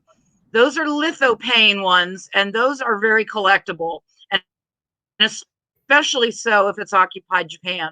The Moriarge ware is that applied with the dragons and those fancy plates and in the oranges and blues. I mean, I don't know how many I've sold over the years, but the lithopanes with the geisha girls really are something. I still don't understand how they do it. Let's see. I'm getting good at this. I'm pretty proud of myself here. Do you see that, Mike? Yeah, that's a good shot. That's the common geisha that you'll find in your lithopane. There's a few others that are more fancy, and the ones that don't look like that are fancier, more money. And I saw a couple of lithopanes I had one time, and back then I made good money for it, but any I'm sure of these be a lot more now. Any of these that say, I can't open them up and show you. So. And then you have the rare Yu-Gi-Oh card for $4.49 in there because apparently it's a lithopane too. I'm not gonna go there, but I have a couple. The geisha lithopane. I think that some of the people didn't know that existed. What? Anytime you see the Moriarge ware, that's what this stuff's called that she's showing with the applied dragons, the textured. You look in the bottom of the. Hang on a second because it doesn't let me. I want to. Oh, shoot. What did I just do? What did I do? Janet, it really depends on the overall design, the color, the size. Most people like to, some people like just collect, teacups and saucers. So they'll get those just anyways. But most of them, they're Moriarge collectors. They want to get, they want to build a whole tea set. But there's also rice bowls that'll have lithopanes in the bottom. And you don't find those very often. I saw one in my entire life that had a lithopane in the bottom. Hang on a second here. Of the Immortals, one of the Immortals. Oops. I turned myself off. I'm sorry. Okay, let's do. I don't know why when I open up another, I'm going to have to figure this one out sooner or later. I'm sure I will. It should. Japanese. No, this is the one I want. I made tons of money off that stuff in the 90s. Okay. See that? When you hold this, let's see if he's got a better picture of just the... It just looks like a plain white bottom, but you hold it to a strong light, and it looks like a photograph. I mean... You see the difference? See that's it, not held up. You can kind of see the shape of her hair in here. And this is what it looks like held up. I think we helped the vintage mentality learn something new tonight. And that's all we want to do is to help at least one person learn something new and, feel it was worthwhile to spend some time with us. Two crazy chicks. Yeah, someday we'll come up with a real professional name for our show. Yeah, so Mike, two crazy chicks talking crap. Mike, that's what we gotta come back in the comments and let us know if any of your cups have the geisha girl in them, or geisha, however you want to say it. Well, he's running to look now. Just collected them throughout the years without trying. Mine are a smoke collar. Doesn't matter. You saw all the different ones that are in there. So always learning, always. Yes, it's wicked cool. If you stop learning, you're dead. That's my philosophy. I try to learn something new almost every day. I missed this. Oh, Mike's do have the geisha. if I don't go get my battery, we're going to be out, or my charger, because apparently I'm dying. Hang on. Well, and my phone's on, wow, 1%. So that'll be, I won't be able to chat. Are you ducking out, Mike? Thank you for coming, if you did. And see, look, you've got the geisha girl. Did you know it was there? I mean, like, to hold it up to the light, or you just thought it was embossed? Jeez. Elizabeth says we're interesting. I think my therapist said that one. Thank you, Elizabeth. We really try, but when we're just crazy resellers that just know tons and tons and tons of ridiculous stuff. I mean, you just don't know how to share it. You don't know what direction to go, because you've lived 50 years, and my life, I've been doing this since I was a child. It's like this? I know so much. What do I tell anybody? Sitting in her garage yelling at me. He already said that, Noel. I can hear her now. I'm sorry. It's just how it is. We really look forward to. Oh, Noel, I just wanted to tell the people that we really look forward to you giving us questions. We want questions because that gives us directions to go. That's why we say this is going to be broad-based, and we just hope that you throw some stuff out and be like, hey, this is something I saw or something I want to know about, and we'll try to help you. And the odds are, if we kind of floated the topic, we probably know something about it. and if I know a lot about too much. You know now a ask lot me of where my car keys are. Good night, Janet. Thank you so much for staying up and coming in. Night, Janet. So Mike was stringing us along the whole time because he already knew about the geisha girl. That's it, Mike. You aren't allowed back in until next week. Well, then you're grounded. You're on timeout. You were yanking Noel and me. No, drink coffee now. Hope you're happy with yourself over that.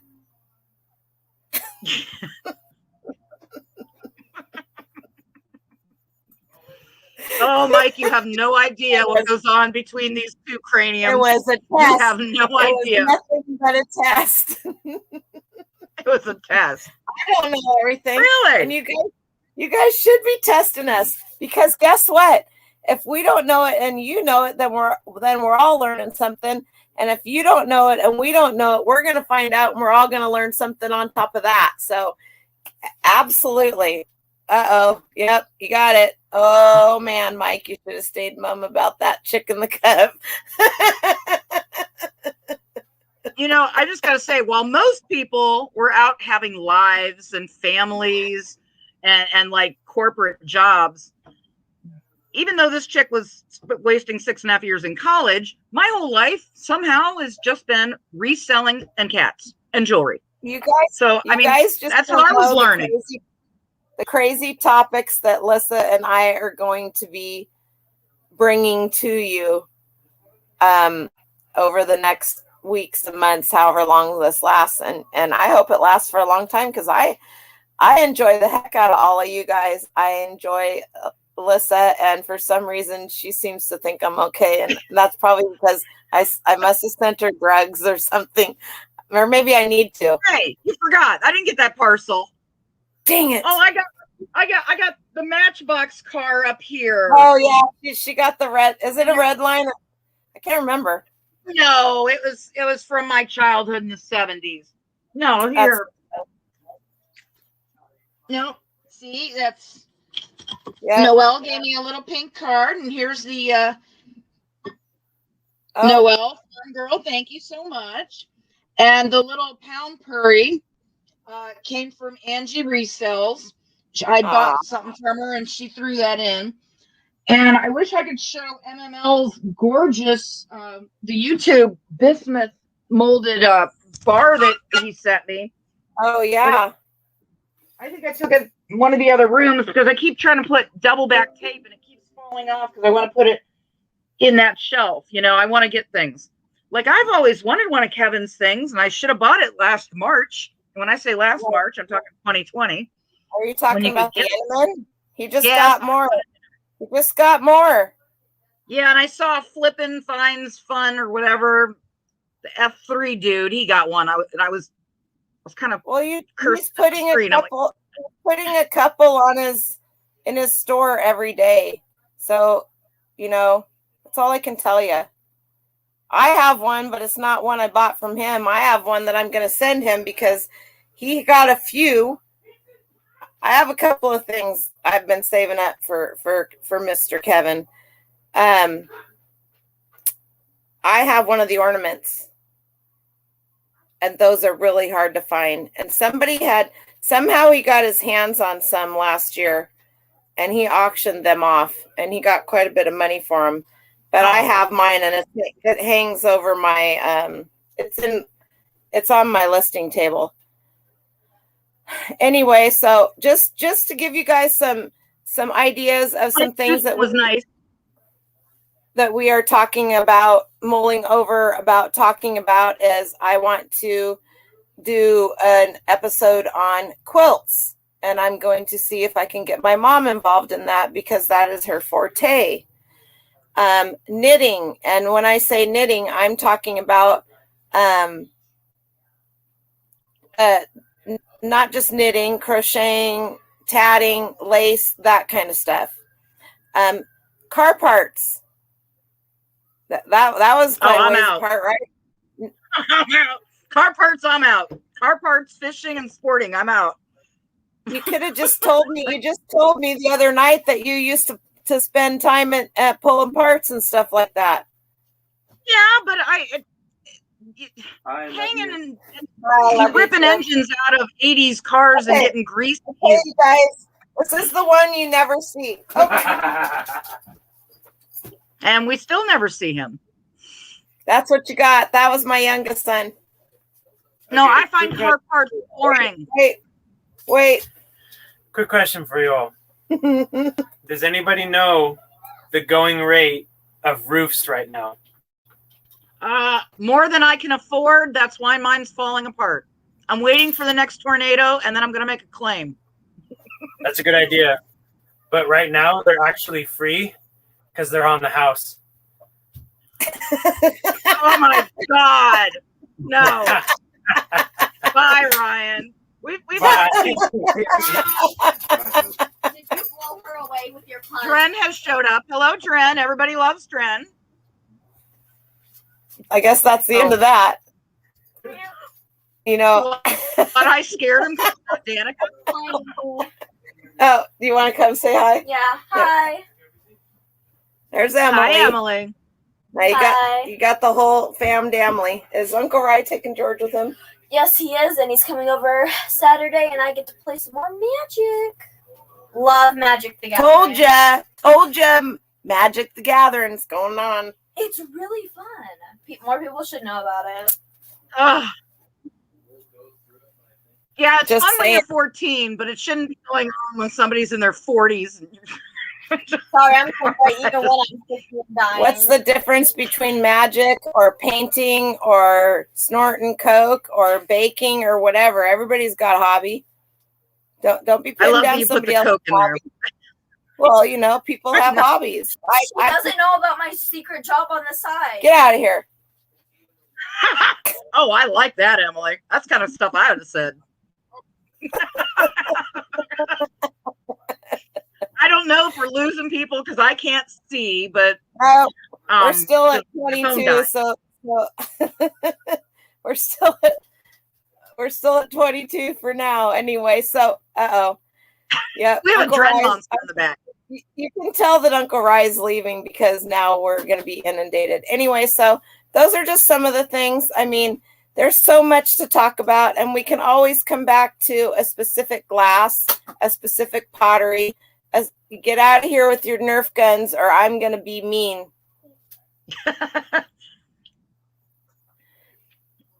One time at band camp, I was on live doing an interview. Oh yeah, I was on live doing an interview with somebody. I don't know if it was Wade or Dominic or whoever. of them came from that way and 2 of them came from that way with loaded Nerf guns and let me have it from behind.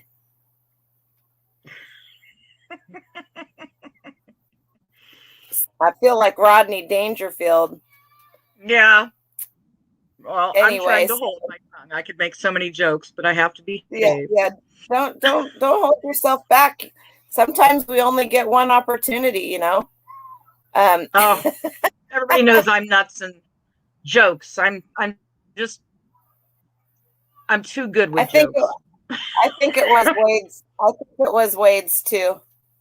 I'm pretty sure it was. Straight up cold-blooded there. Yeah, right. Oh my Lady God. supports everybody. Let's shoot her. No, but Gotta have a anyways, little fun in your life. Noel, What's your you know, the whole thing with you and I try to discuss, well, where are we going to go? What are we going to do? What are we going to talk about? Because Let's go to Disneyland. No, please. I sat there in 1999. A kid came up while I was sobbing and he put his cotton candy in my hair. No. I have nightmares of Disney World. I didn't want to be there. You're such a killjoy. I'm not a killjoy. I just have specific things. Disney is my nightmare. So Disney's not a place I enjoyed either, but I did take my kids there when they were little, and I will be suffering through it again here soon because Dren wants to do the Legoland Hotel. Yeah. But anyway, I want people to, you know, if there's something that they want us to talk about, we need ideas. Because you and I sit and talk and we're like, yeah, we know all this stuff, but which do we pick? You know, we want to help others. I mean, we know it, so we want to help others that don't maybe know so much about it. So if some of you would, you know, if you got ideas, thank you, Elizabeth. It was ugly. Yeah. And I didn't have any Valium or Ativan at the time. Oh my God. I know how to dig a hole if you need a hole. We ask that to Dren and Emily all the time when they don't feel good. Do we need to dig a hole? No, I'll be all right. Did you have something you wanted to say? No, I was going to talk about something that's not as popular as everything else. Oh, Emily said we should talk about something that's not as popular as everything else. You and I both are making the same face, but I'm not making it where everybody can see it. Or talk about something you don't know about. The whole point is to that is a good idea. We will eventually be having other people on, but so, you know, there's ephemera. There's I don't know that you will ever. I don't know how many times I could put ever in there, get me to talk about clothing unless it's vintage clothing. I'll touch on vintage, but I clothing is on my list. Clothing, peace out right now. Peace out right now, and you're not going to hurt my feelings. Well, I always would wear vintage clothing, and you know, I kind of look like a 50s pinup girl. But 2020 kind of put 30 pounds on me, and it was hard to find any of my clothes that I could even kind of stretch into. Otherwise, I would have little cardigans and the beaded things, and then all my vintage jewelry. You cannot with ephemera. Did you, Elizabeth? I know you follow me on Instagram. Do you not see the ephemera that I sell all the time? I don't want to talk. Marie's got. I don't ever want to talk clothes, Marie. Really? No. Marie bought a whole house full of clothes this weekend. You should see the pictures. Let's put it out there, Marie. I think you also watch Alexander Archibald at Curiosity Inc. And when he got Madame Rack's house, I had a very sombering epiphany of realization that I am Madame Rack. So that gives you an idea. That was the only clothes that I wanted to see.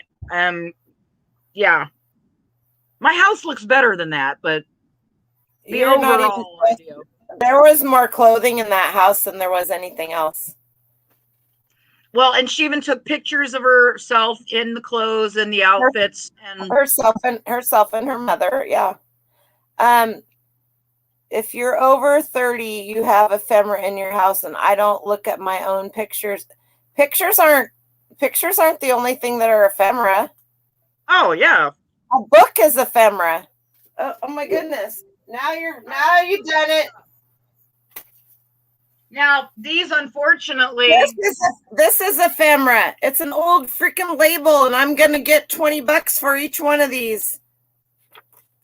This is ephemera. Super smoothie recipes. this old cigar label.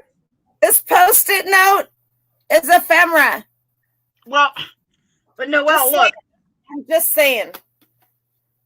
it's an old cigar label, and that's ephemera. And I should have sold this before somebody put it somewhere that it got wet. Like here, that's ephemera. That was another the cigar labels. Oh, I guess I had two of them. So anything that was made that's just, it wasn't made to last, paper, Okay, I hope I'm not being laughed at. What's going on? No, look at Elizabeth. Nada. No interest. Nada. No interest. Yuck. Ick. Blech. Cookbooks, I just don't get it. reading cards, old recipes,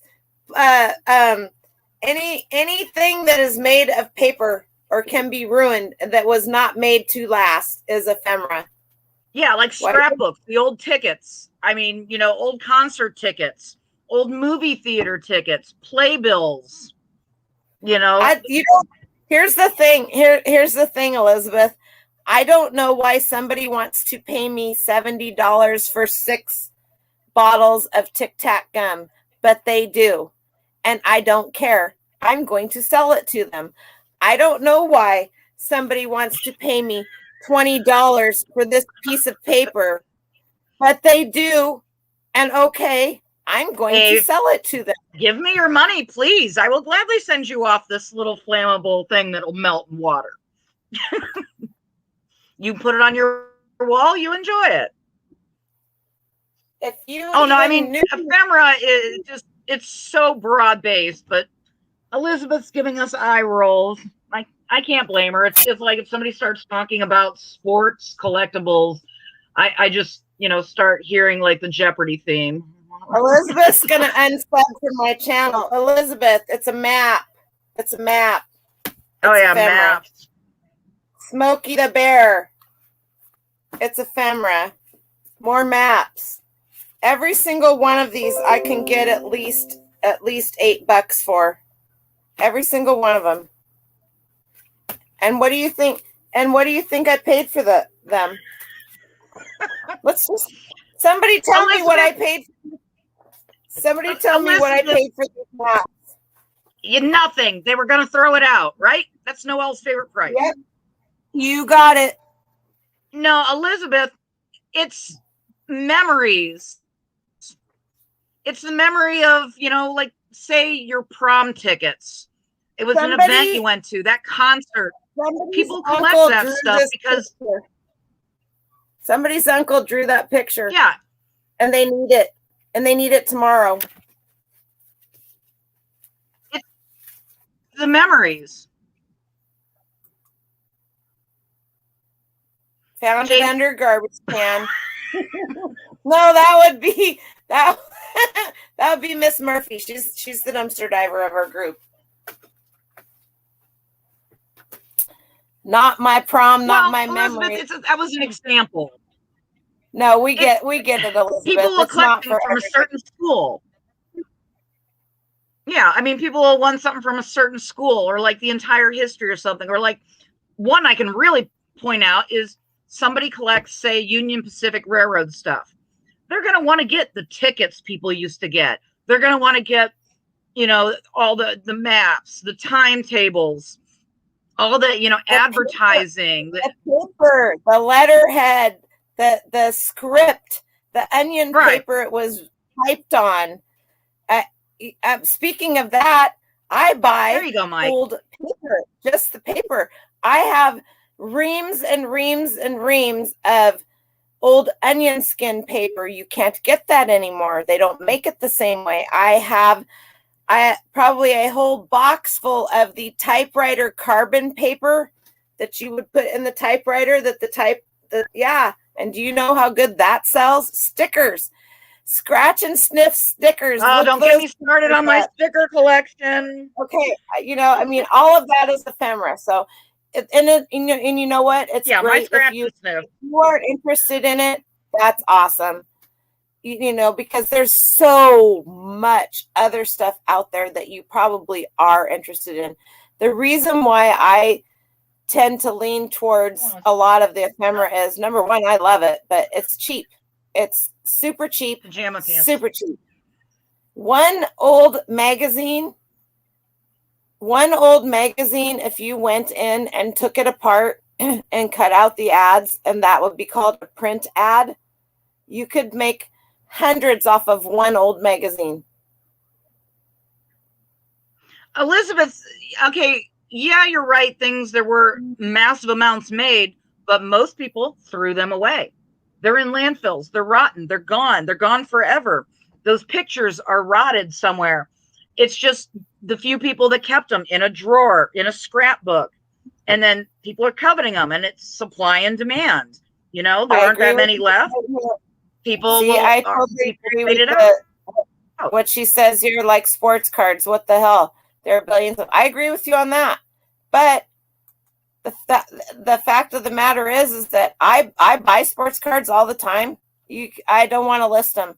So I just send them to people that I know enjoy them, because I get them for nothing. And I don't care if there's a $5,000 card in there. You know why? Because if there was, they'd probably send me some money. And I could care less if they do. More power to them. But I also know Mike. that With Mike, a lot of the stuff that I buy, that kind of stuff, it's exactly where it's going. And so and there's so much history in a lot of that stuff. But you're right, Elizabeth, it is not for everybody. And that's okay, because there's something else that you may be interested in that somebody else is like, what the hell? Any of you guys pick up this stuff? there she goes with the taco stuff again. Not just taco. That just It says gluten free on it. This stuff No, is the just, Butterfingers too. That was. You can't find, if you find any of this McCormick seasoning with the gluten free on it, you are in the money. I would say look at I don't know what other chains are like this, but Ollie's. It's an outlet store. Yeah, you got to find a liquidation center. In the past, yeah, I made a bunch of money off of Nutrisystem foods that they sold, just packs and packs and packs of it at Ollie's. Well, this was like 10 years ago, but I bought a ton of it for like 50-cent lots, and it was like, okay. I'm making bank on discontinued Almay, iProducts, NYC. What was the other one? There you go, Sarah. I have old stuff from Ollie's. Vera Bradley gift. Oh yeah, heck yeah! Not just gift wrap, wallpaper. As I have always said, if it was ever made, it will sell to someone at some time for some price. And if you just really think about that, that has always been my phrase, and people just roll their eyes at me, and I'm like, no, it's really true. You think about it. And that also can go into the different kind of resellers. Okay. Some of us just want to turn and burn, and some of us want to sit on things. Okay, Jamie, stop and think and listen to me here for a minute. So, Elizabeth, so what's the issue? You buy what you can sell. Just because you have no interest doesn't mean you can't sell the crap out of it. Yes, it does. It has a huge thing in it. If you don't enjoy listing something, picking it up, going through it, you are not going to list it. It's going to sit in a pile, and you will have wasted your money, whether somebody gave it to you or not. So if you know you don't enjoy listing that, you should never pick it up and buy it, whether it's worth a shit ton of money or not. because you're not going to list it. And then it's going to become a problem. Elizabeth knows that she doesn't like that. So she doesn't have anything to do with that. And that's fine, because there'll be somebody else that will. Well, let me but just, there's some other things that Elizabeth I can point is this out interested to in. him, Noel. Jamie, me and the Vera Bradley and closed. Okay? So there. That's where Elizabeth, she's on that mentality. So now you know. I really It's can't okay, stand Elizabeth. You weren't clothes. attacked or anything. No. Because, you know, I was kind of saying the same stuff, but that's just it. If you may know it's worth bank, we all know that there's a lot of money in trading cards. I'm not doing it. And I won't do it. I won't do sports stuff. I will buy them if I know that or if I'm at an estate sale and it's the last day and it's the last few hours and I know that the shit's going to the dump, I will pick them up. Most of the time I'll get it for free. I'll save some from a dump, but I'll pass it off to somebody else.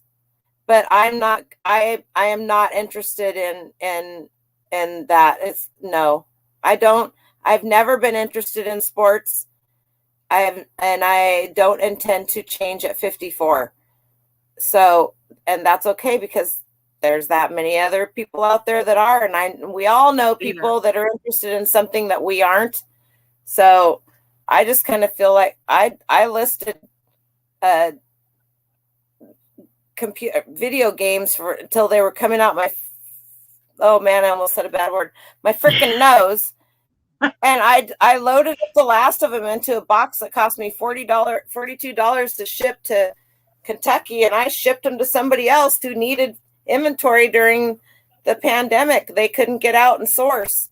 And I was just like, okay, you can have these. Off they went, you know? So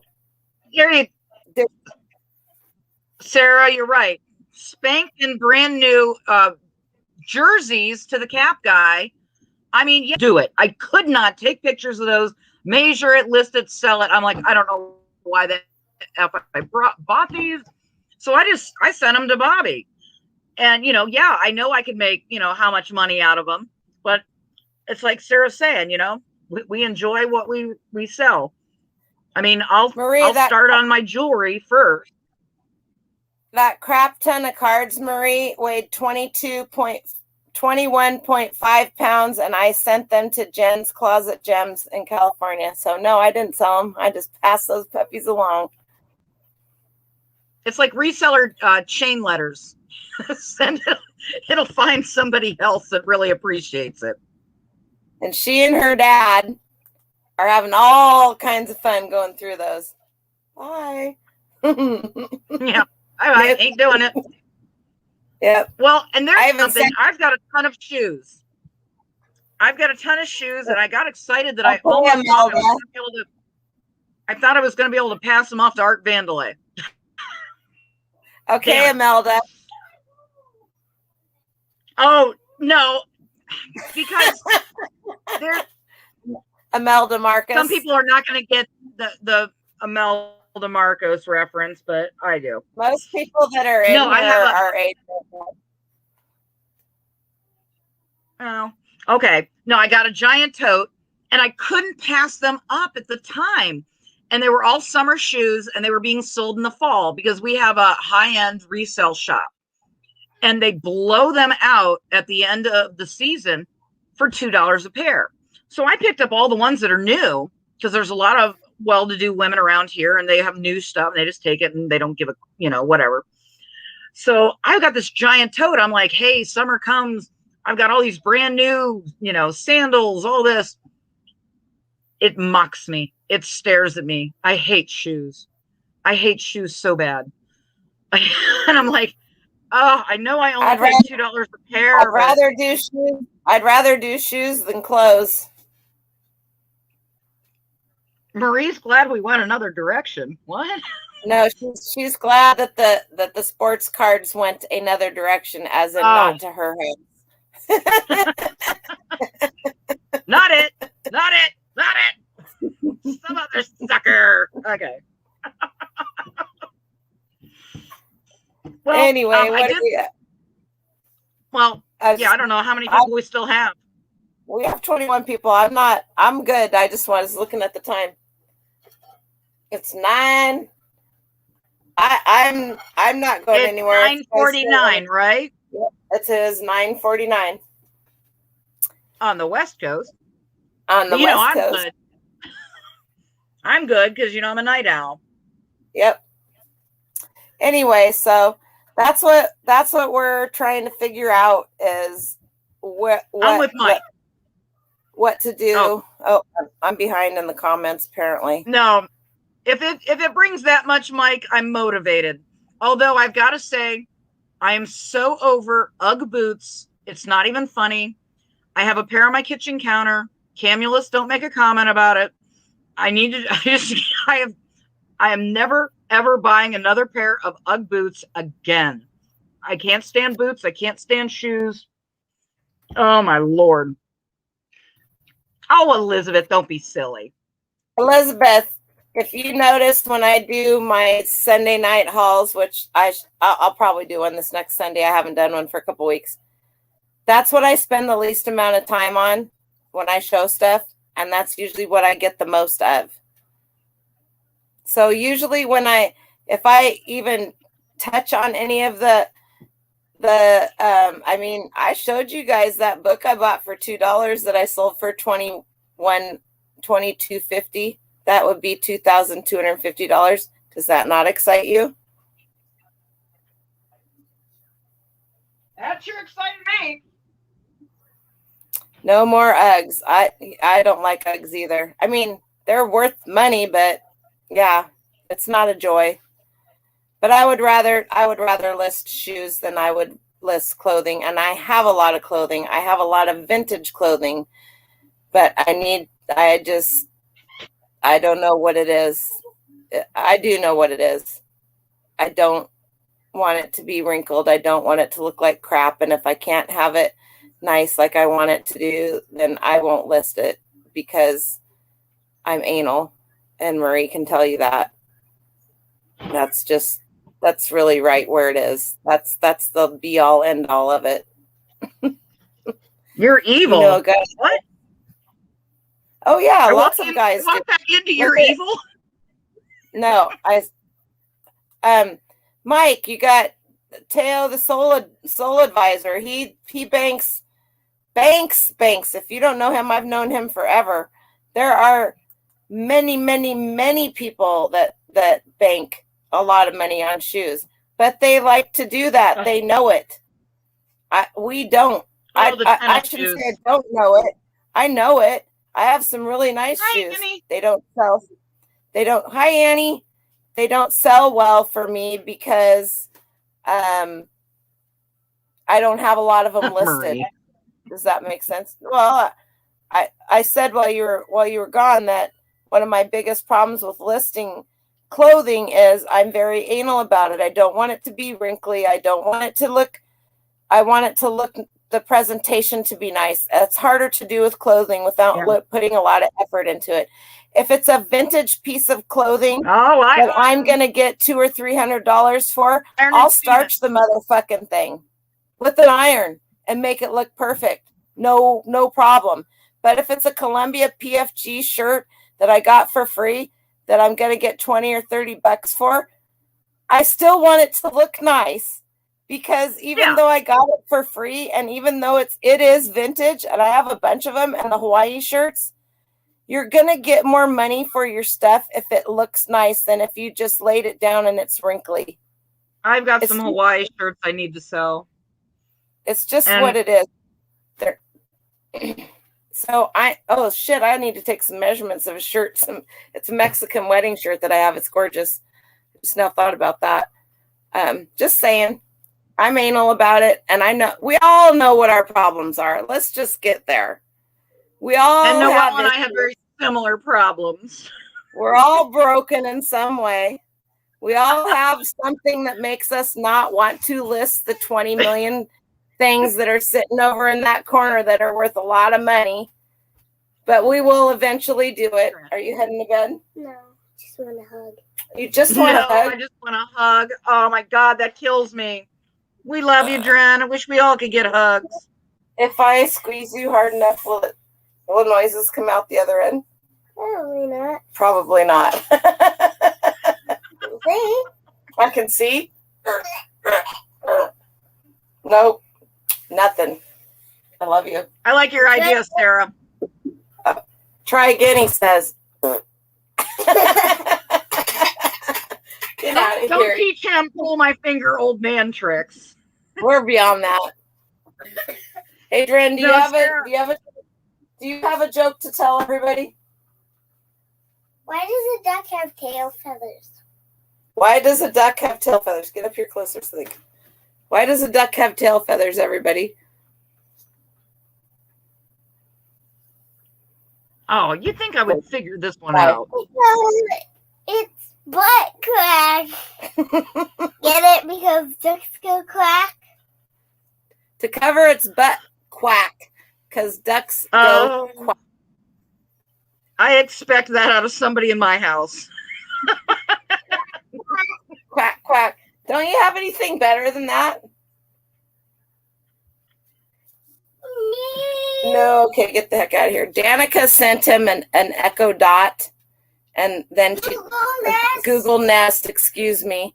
And then she said, "Hey, Dren, do you know that you can get it to tell you jokes?" Yep, there was the end. Still here. Well, Noel, have we gonna? I think you said to everyone about, we're kind of looking for ideas of directions, because I'm probably not. I can't guarantee it, but I'm probably not going to be able to be on next Wednesday because they rescheduled Or did they schedule? the surgery Reschedule? That's fine. on my part. It's all day.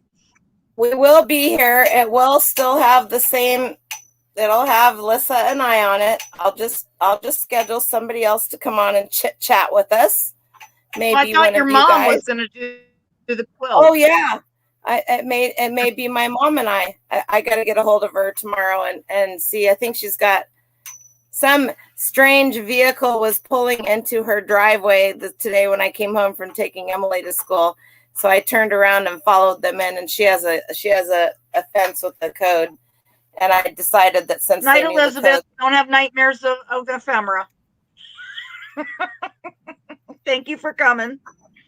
don't take a magazine to bed to read with you because we'll know you're in love with ephemera. Elizabeth said we love you, Elizabeth. Anyway, All fun and games here. All fun and games, guys. I can get a hold of my mom, and that works for her. Then we'll just do quilts next week.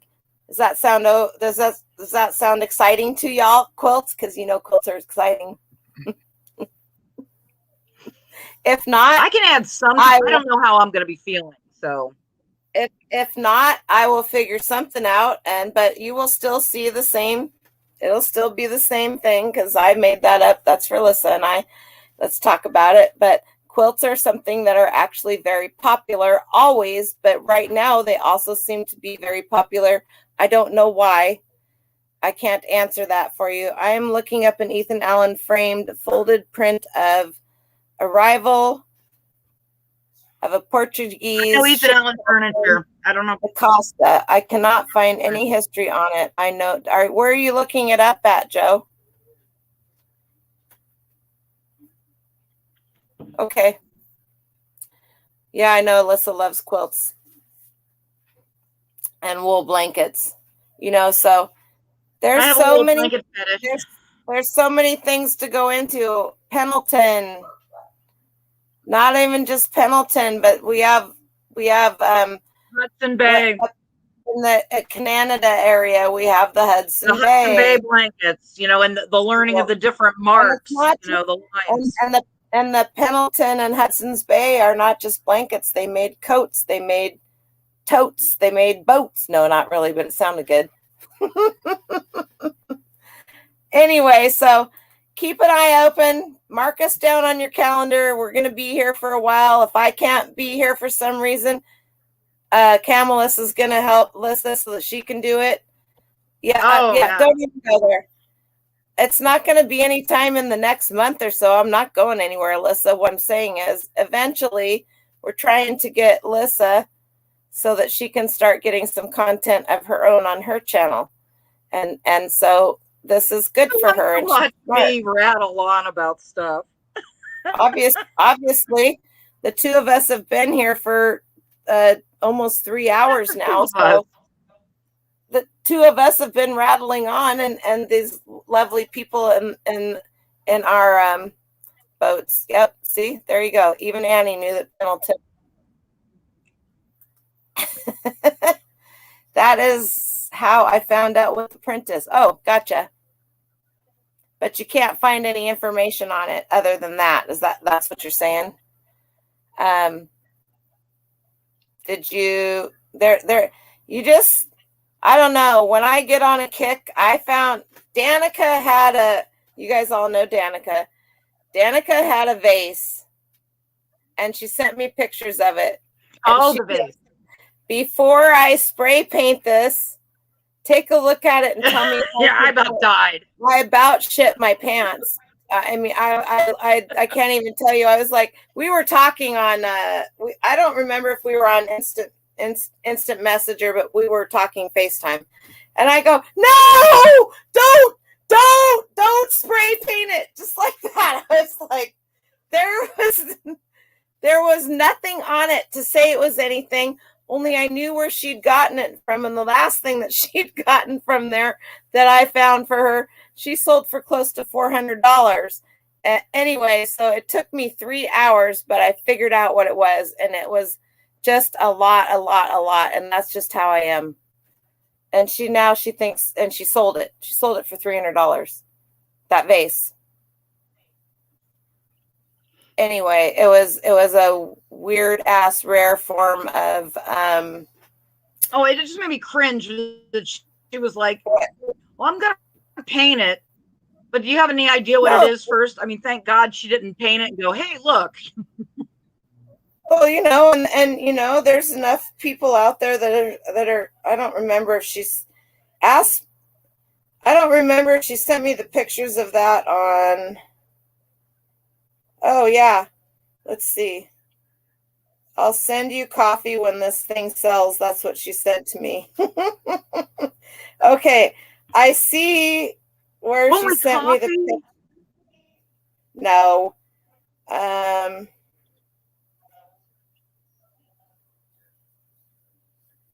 don't remember where I sent her when I found it. I tried to upload. I must have sent it to her. Oh, no. I must have sent it on Instagram because we go back and forth between the two of them because that's where it is. I was going to see because I sent her exactly what it was, and it would be in our chat here. Who knows? But it was really cool. And it was a really... I feel like I should get up and dance to keep everybody's attention or something. But I'm doing the Zoom call kind of look going on here. I got the dress from the waist up, and then I got I'm still chilling 2020 from the waist down. I don't think any of my stuff would fit. I actually bought this shirt to sell. And then I don't have any big, super duper loose shirts anymore because I don't. And I was like, I need this shirt for mowing the lawn. So, yep, there you have it. And it's some stupid skeleton ghost guy on a chopper. And that's how I went to Dren's doctor's appointment. Okay, today. That's definitely a do work out in the yard shirt. That's all it is. That's all it is a yard work shirt. Anyway, so I'm going to head out. I'm going to put my kids to bed. Hey, Greg, you're 3 hours late, man. What the heck? I miss you, buddy. Greg. I miss you. I'm glad you're still alive. Thanks for popping in. Noel, somebody said up above that they did not get a notification about the show last week or today. Well, I've had this one up for 3 days, so I don't know. Maybe redo your subscribe bell. You know where it does that sometimes. Sometimes it was Danny. Annie, Javina Oh, Flip. Annie. Oh, Annie. Carolina. Really, Annie? Huh. That's odd. Go in and Noel, go check out. I just saw that you put a story on there. And I miss you, and call me tomorrow, man. Is that on Yeah. his Instagram? Yeah, on his Instagram. I just saw that he had a story on there. Did you see my garbage can that I sold, Greg? Good night, Jamie. Thank you for helping. Actually, it wasn't even. You never think you're gonna say. You unsubscribed from me, Greg? Huh. I have to have some water. No, I gotta go to. I'm going to the coffee again. I've been working on this coffee since Dren's doctor. I would like people to maybe. Noel. No, YouTube does that. I would kind of maybe go. Oh. Go. Oh, it always made Angie yell when I would overtalk her. No. No, it would, like I said, it'd be nice if maybe people would just kind of give us, throw us some lines of what would you like to hear us talk about? Or is there stuff that you haven't seen other people really talk about, or you just want to hear us two prattle on about? I mean, give us something to play with, because, when you're flying blind and trying to find a topic, it's like Noel and I both know vast amount. Speak for yourself on the flying blind. I got lots of stuff to talk about, but what we want from you guys is stuff that you want to learn about. Tell us what you want to learn about so that we can pull some things out that you want to learn about rather than us necessarily always picking the topic. So blankets is great, obviously. And if Lissa is going to be incapacitated next week, I will try to hook my mom up for next week. And then, and on top of that, there are going to be things that we want to talk about and you guys want to learn about that we may need to bring somebody else in for. And that could be one of you guys. Honestly, the topic doesn't matter to me, but I like a live with two people listening to the back and forth. Well, that's nice, Greg. I do that too. That's why he doesn't come on my morning coffee talks, because he doesn't like to listen to me prattle. And he won't come on and be a guest because he's always like, every time I send him a link, he's like, I'm in the car driving. I think that's the same picture that you send me every time. That whole in the car driving picture. I think I've got like 10 of that same picture, Greg. I think you just send me the same picture every time. You won't have to talk much. Yeah, Marie, Noel and I are both the chitty chats. It's the same thing. But yeah, I had two people talking when I took my bath earlier this evening. I don't know what the heck they talked about most of the time, but it was just listening to occasionally I paid attention. It is just, there is something about it, Greg, sometimes just to listen to somebody chit chat. Yep. Same here. Same drive. That's okay, you guys. I know that if I'm on later in the evening that you guys show up. So, I'm not going to break down and cry over the fact that you're not there for my morning coffee talk. I can't make her morning coffee talk most of the time. I've tried it a few times with one eye open. I would love to make it to Victoria's morning coffee talk, but it's at 5:30 in the morning my time, and it ain't happening. I've made it to she's in Florida. Oh. So if I'm up early, then yes, I go into it because those guys are hilarious. But I'm not up that early. That. So, but if you guys are interested and you haven't had enough of me yet, I'm gonna be on.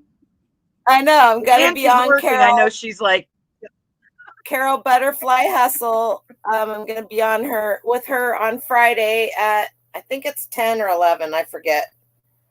I thought she I was gotta going to send come her on a with picture. us. Noel. She has migraines a lot, so it's hard for her to schedule because she doesn't know. So she may be on with us. I'm trying to think Friday. I think it is Friday that I'm going on with her. Friday at 11, I think it is. But I got to send her a picture. And then Sunday, the 6th, which is this coming Sunday, correct? I will be on with Scotty and Chris on Antiques and Profits, our Canada boys. So you don't know how look you what missed Jamie it. wrote. I tried to go to sleep and grab a blanket, but then I need a history lesson on it. That's hilarious. That's the good wool. You can't have it because. Well, better him than the moths. Well, you can always rewatch. He will. Greg can always rewatch. I'm almost at 3,600 watch hours, Greg. And that's pretty good. I'm proud of myself. I don't even know how many subs I had. Oh, wow. I got one more somewhere along the way. Anyway, all right, you guys. I'm going to say goodnight and I'm going to go put my grandkids to bed. Thank you for coming. Already. And we appreciate you guys. And nice, that got up pretty quick. Yeah. And we appreciate you guys and gals. And we will see Hopefully you you learned something, maybe. Just however, a little bit. Next week. Even if Lissa's not here with us here, she'll be with us in spirit. But we don't know for sure. She may be with us. If not, we don't know how the surgery's gonna go. So I'm going to see if I can get my mom to step in and we'll do quilts at my mom's house and you guys can see what the real crazy's like. What I'm gonna be like in another 20 years. Yeah, all bring right, the parents in. Yeah, bring. I gotta have a little documentation for my life somewhere down along the road. See you guys later. Have a great rest of your week. Bye. Thank you, everyone, for coming. Oh, you too, Noel. Bye. Okay, are we out?